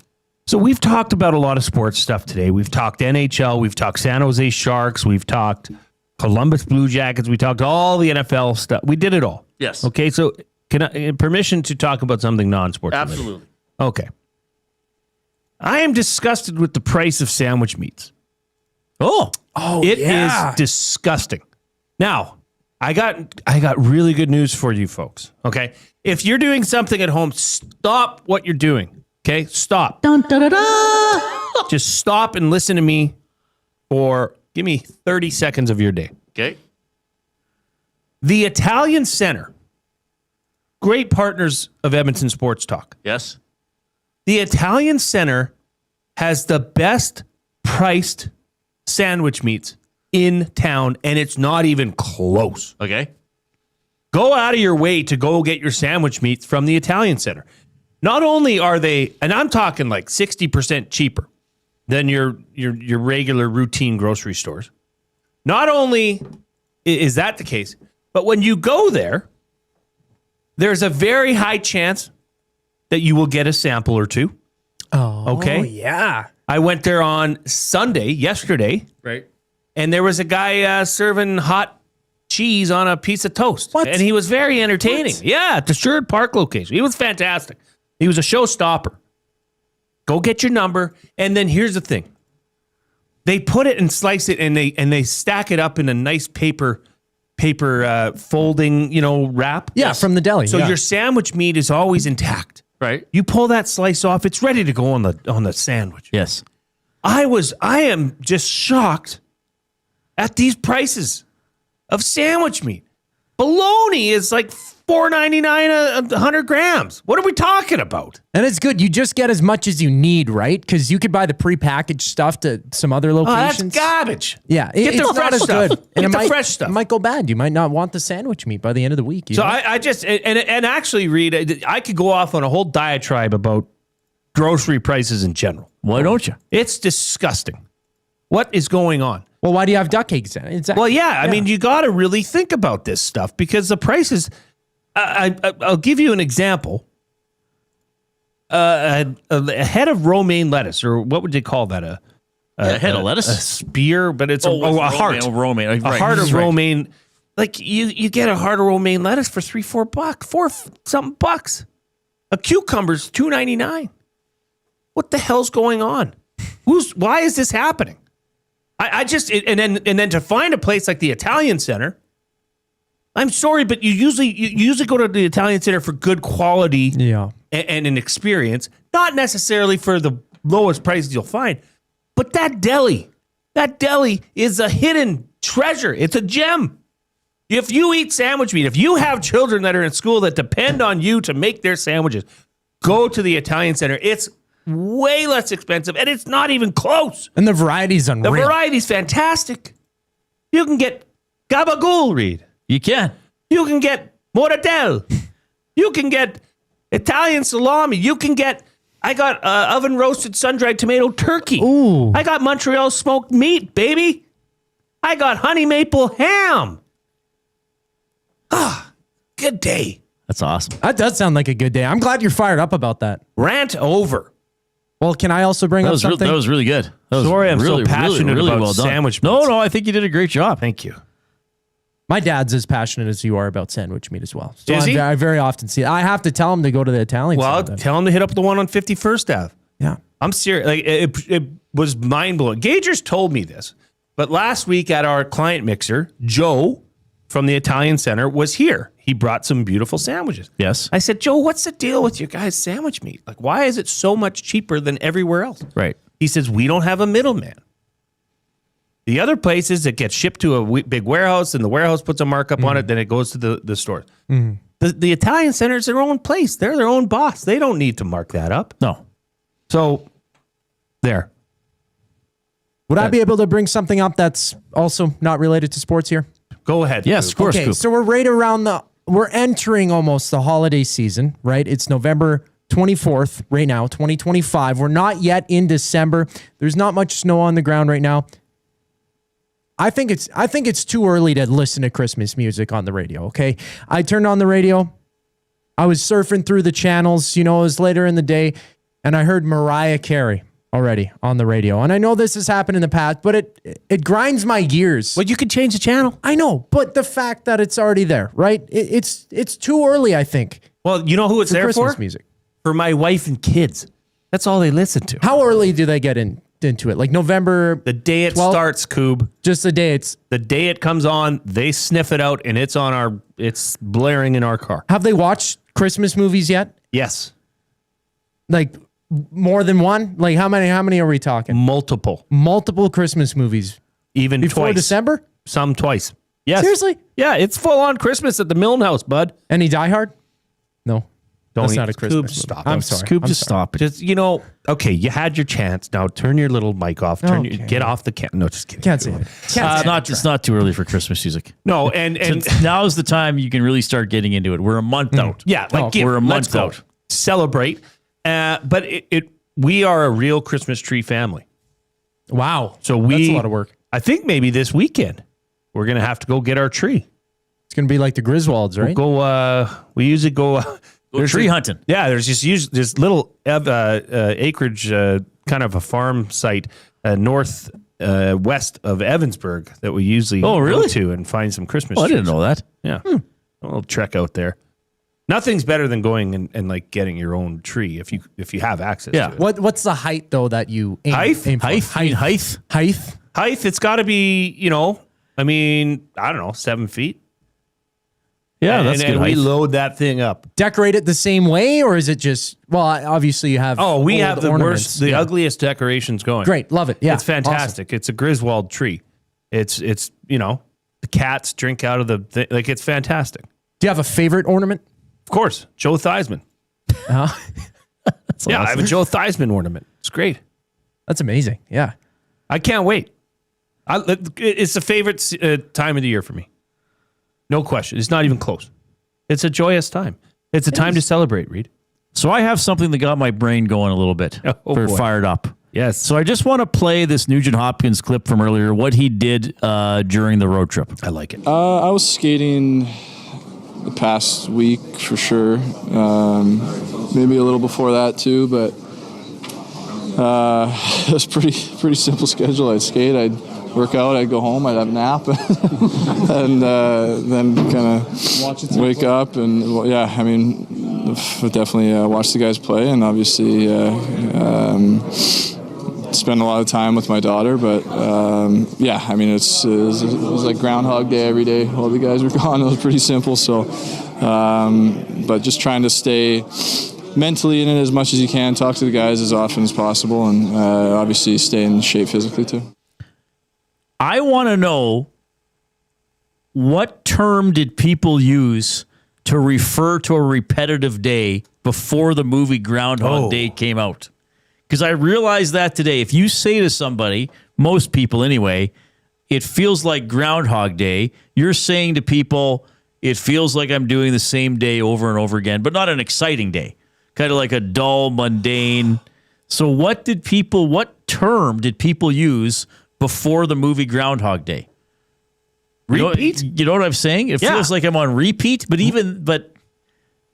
because that'd be related to CDs, wouldn't it? Deja vu? Yeah, it feels, I guess, but that's a different sort of feeling, right? Yeah, it feels like you've done it Groundhog before. Day came out in 1993. So before and I was alive before 1993. I don't know what people said.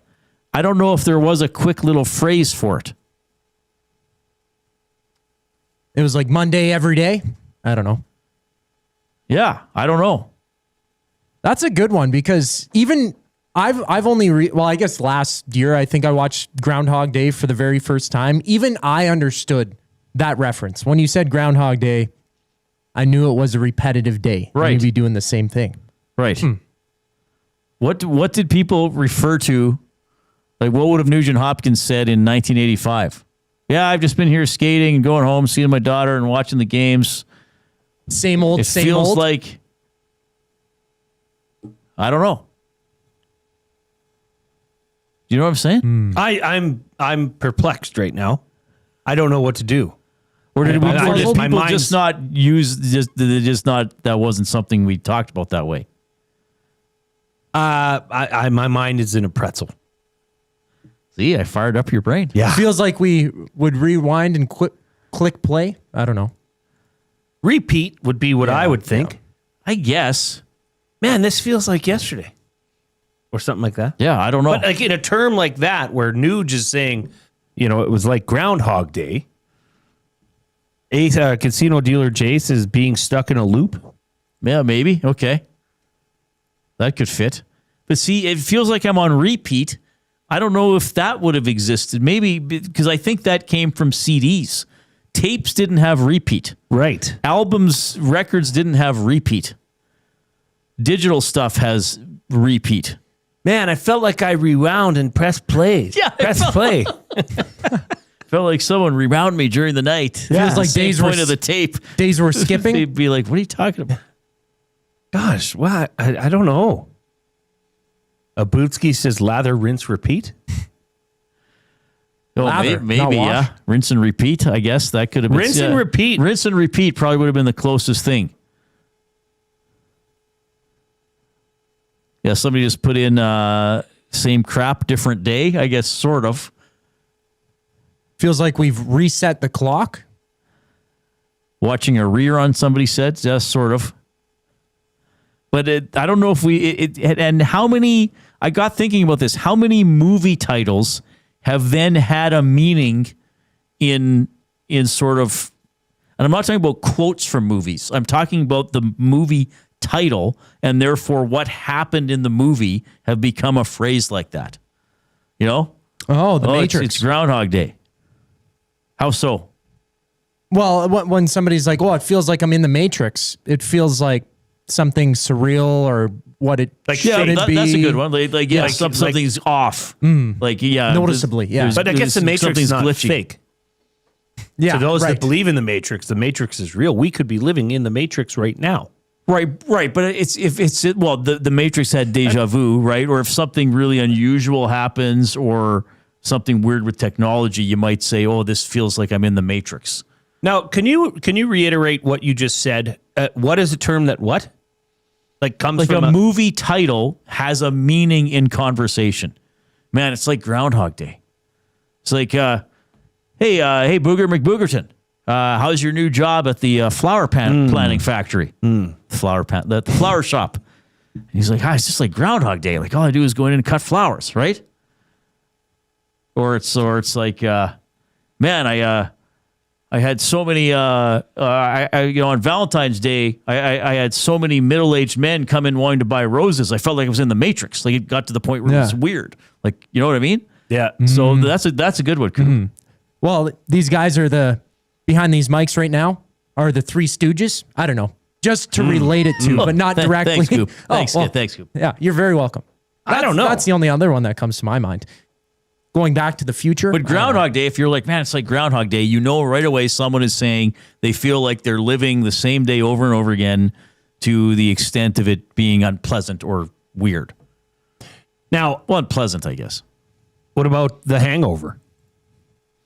Oh, yeah, it feels like The Hangover. Yeah.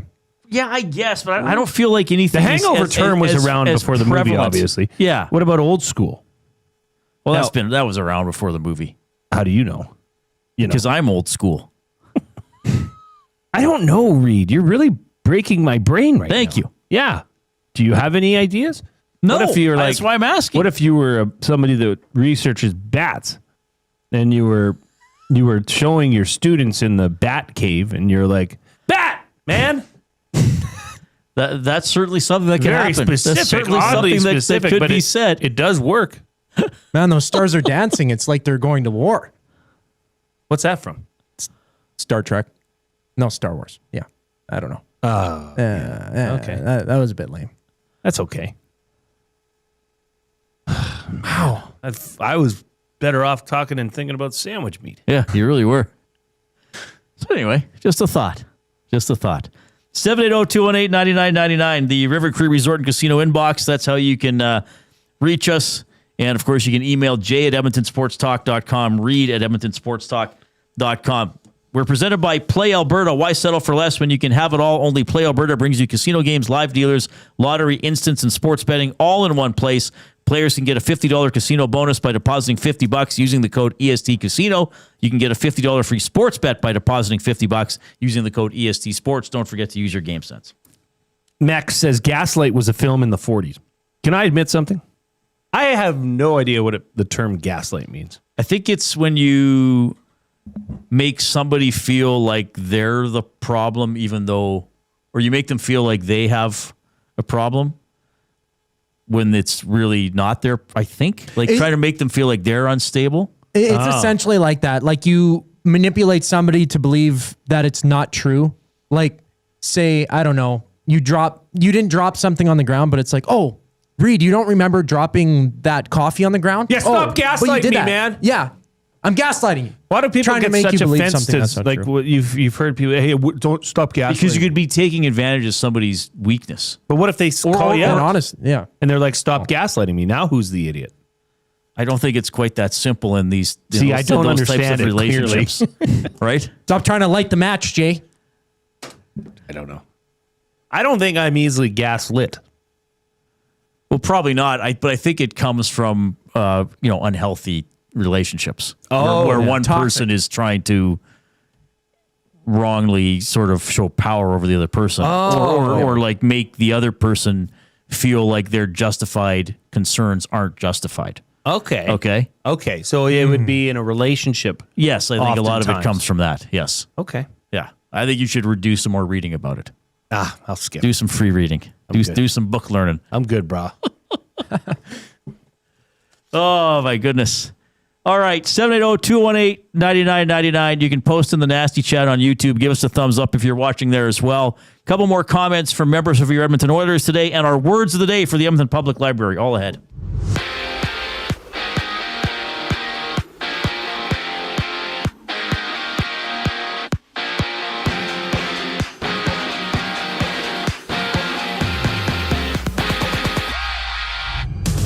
Oilers injury updates. Jake Walman is ruled out for tomorrow's game against the Stars. Ryan Nugent-Hopkins questionable for that one, while Kasperi Kapanen, who's on long-term injured reserve, could return Saturday. All three of those players are battling undisclosed injuries, while Noah Philp and Curtis Lazar will miss at least a week with upper body injuries. 4 games live in the NHL. The Red Wings and Devils tied at 1 apiece. Alex DeBrincat on the board with about 2 minutes left in the opening frame, and at the first intermission, the Capitals lead the Blue Jackets 1-0. Jacob Chychrun on the board, and out in New York, Dylan Holloway has St. Louis up on the board over the Rangers. On the field, Minnesota's J.J. McCarthy is now in concussion protocol following yesterday's loss to Green Bay. Elsewhere, the Browns will start Shedeur Sanders for the second straight week, facing the 49ers on Sunday. San Francisco is in action tonight against Carolina. Join Lieutenant Eric for the game at Selly's Sports Bar and Lounge at Century Casino on Fort Road. And the Toronto Raptors are looking for 8 wins in a row without RJ Barrett in the lineup against the Cavs. Barrett leaving yesterday's game against the Nets after spraining his right knee in the third quarter. And right now, with 10 to go in the second frame, the Raptors are down 36-34 to the Cavs. We have one other game live at that same time in the second. It's Detroit up 41-37 over Indiana. Detroit on a 12-game heater. The words of the day for the Edmonton Public Library next on The Reid Wilkins Show. I'm Zachary Kubish, keeping you up to date. Firehouse Subs. Our subs are freshly toasted, stacked high, and crafted to satisfy. Each sub is piled high with premium meats, melty cheese, and toasted to perfection. Firehouse Subs brings bold flavor to every bite, all served on a freshly toasted roll. But we're not just feeding Edmonton, we're fueling it. Dig into the brisket hat trick, piled with slow-smoked brisket and melty cheese. Or go to the Firehouse Subs fan favorite, the Hook and Ladder. Made to order with smoked turkey, honey ham, and Monterey Jack cheese on a perfectly toasted roll. With 15 Firehouse Sub locations across Edmonton and the greater area, it's easy to grab a hot and hearty sub close to home. Firehouse Subs. Hot, hearty, made to satisfy. Hi there. If you're like me, you like to picture yourself in luxury, even though there's absolutely no way you could afford it. And if you can, well, even better. Thankfully, I picture myself in something that is luxury, but still absolutely affordable, like the all-new Mazda CX-90 from Park Mazda. With the new luxury features like facial recognition settings and quilted detail Napa leather seating, I can pretend to be comfortable with all of my proper settings activated without even touching a button, thanks to Mitch Lewicki and the great staff at Park Mazda. I like to picture Mitch Lewicki as a ninja fighting off evil samurai. Park Mazda, your dealer for life in Sherwood Park off Y Road, parkmazda.ca. Your brand deserves more than just a whisper, it deserves a buzz. At the Hive Product Marketing, they specialize in promotional products that bring the buzz. From eye-catching giveaways to unforgettable keepsakes, they got the perfect products to make your brand stand out and get noticed. Visit the Hive Product Marketing and let them create the buzz your business deserves. The Hive Product Marketing, the official merch partner of Edmonton Sports Talk. Visit them online at thehiveproductmarketing.com. Looking for a winning strategy for your retirement? Contact me, Joaquin Gage at K4 Financial, where expertise meets dedication. I will always look for a careful approach to your retirement, ensuring your financial future is secure. From tailored strategies to clear, actionable advice, I'm here to guide you every step of the way. Don't leave your future to chance. Get in touch with me, Joaquin Gage, today at k4financial.ca or email joaquin.gage@k4financial.ca to start planning for a brighter future and a more secure retirement.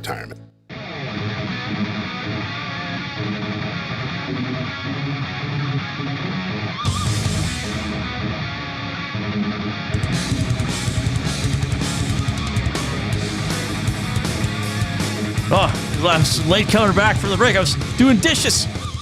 Literally. I was washing a chip bowl because I finished the chips. Imagine that. Oilers skating today at Rogers Place. Finally back home, playing the Dallas Stars tomorrow. Head coach Chris Knobloch. Yeah, the most important thing for any team is how well they defend and not giving up those high danger chances. And overall, early in the games, I thought we did well. The third period, I know against Tampa, we ran on a gas. They had a strong push. We gave up a little more there. Same with Florida. After we made it 4-1, we needed some key saves, and we got them. But it's something we're stressing is defending a little bit harder, but also being able to protect the slots. So, whether the forwards or the defense, wherever the play is, we want them hard on the puck, but it's the support players, and usually that comes from our wingers, our weak side defensemen to protect the danger sites, the slots. So it's all about working in cohesion. All right, and Knobloch also asked today, have you changed anything with your systems from last season? We have been playing the exact same systems as we did the previous 2 years, and we've talked about things, they'll work out, things will turn around. It's got to the point where, things haven't turned around now that we're 20-plus games in the season. Now we're starting to alter some things, and today we adjusted one thing, but it's hard just because we've had so much success. We've gone to Stanley Cup final twice. We didn't want to change anything, but now that we're playing like we have for as long as we have to start thinking things aren't just going to work themselves out. We need to make some adjustments, whether that's moving guys around, our system, obviously.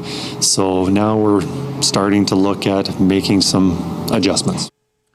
All right. That was interesting that they didn't change a lot, but they might do some adjusting now as we move into fully into the second third. Well, coming up, I guess, into the second third of the season. Reid Wilkins, Jay Milne with you. Oilers tomorrow against Dallas. So 6 o'clock. It'll be 6 o'clock for Tom Gazzola right after our show, the GCL Diesel Oil Stream pregame show. Game at 7. Tom's on right after the game to break it down. Tomorrow on this show, We're going to be joined by Sean Bell, his regular Tuesday appearance, and Daryl Ray, the longtime Dallas Stars broadcaster, scheduled to join us as well. I'll give you a hint here about Wednesday. We're going to have the Oil Kings teddy bear toss jersey live in studio.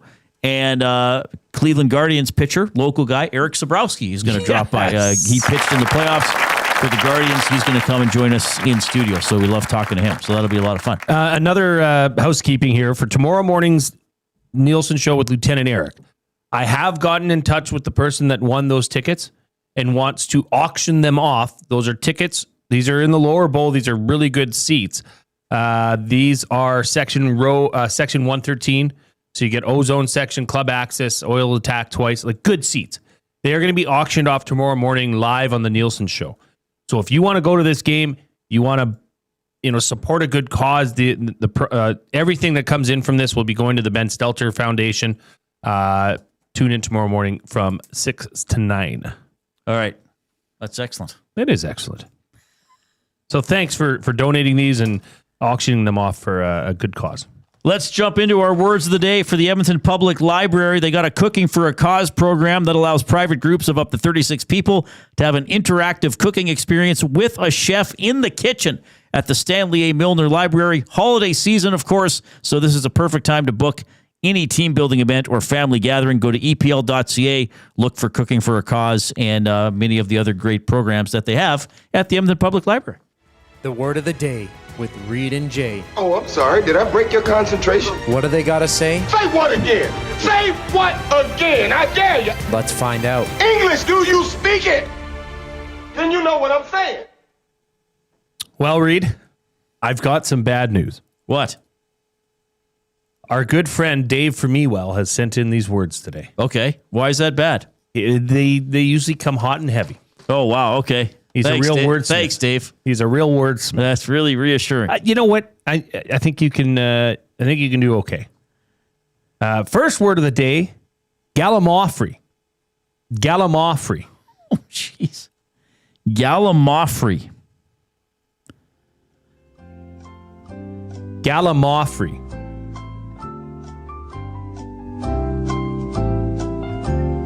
I am just writing down everything that comes to mind. All right, I'm going to go with this one. Gallimaufry. Gallimaufry. Crying out loud. Gallimaufry.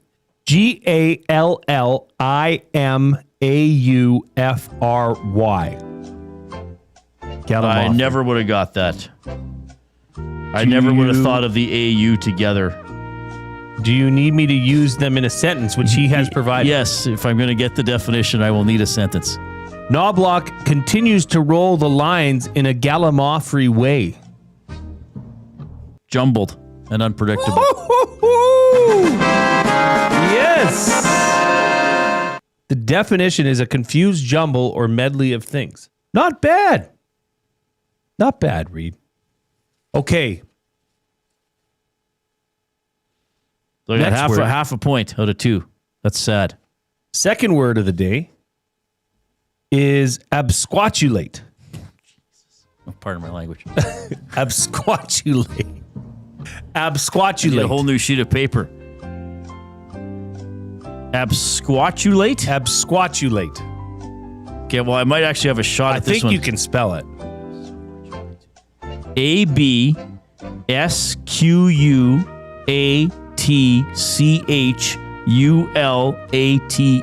Absquatulate. I didn't get it right. You were on I'm going to give you 0.18 out of 1 for that. Absquatulate. ABSQUATULATE. You added a C in there, I think? Well, why wouldn't I? Yeah, I put the CH. Absquatulate. This to me looks like absquatulate.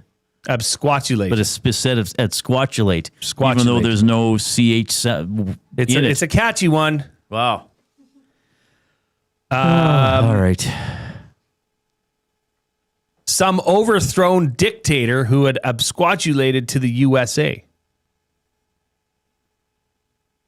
who had conceded to another country, conceded his power. How else can I do this? Yeah. I don't know. Yeah, I don't know either. A frontiersman preparing to absquatulate and head for the wilderness.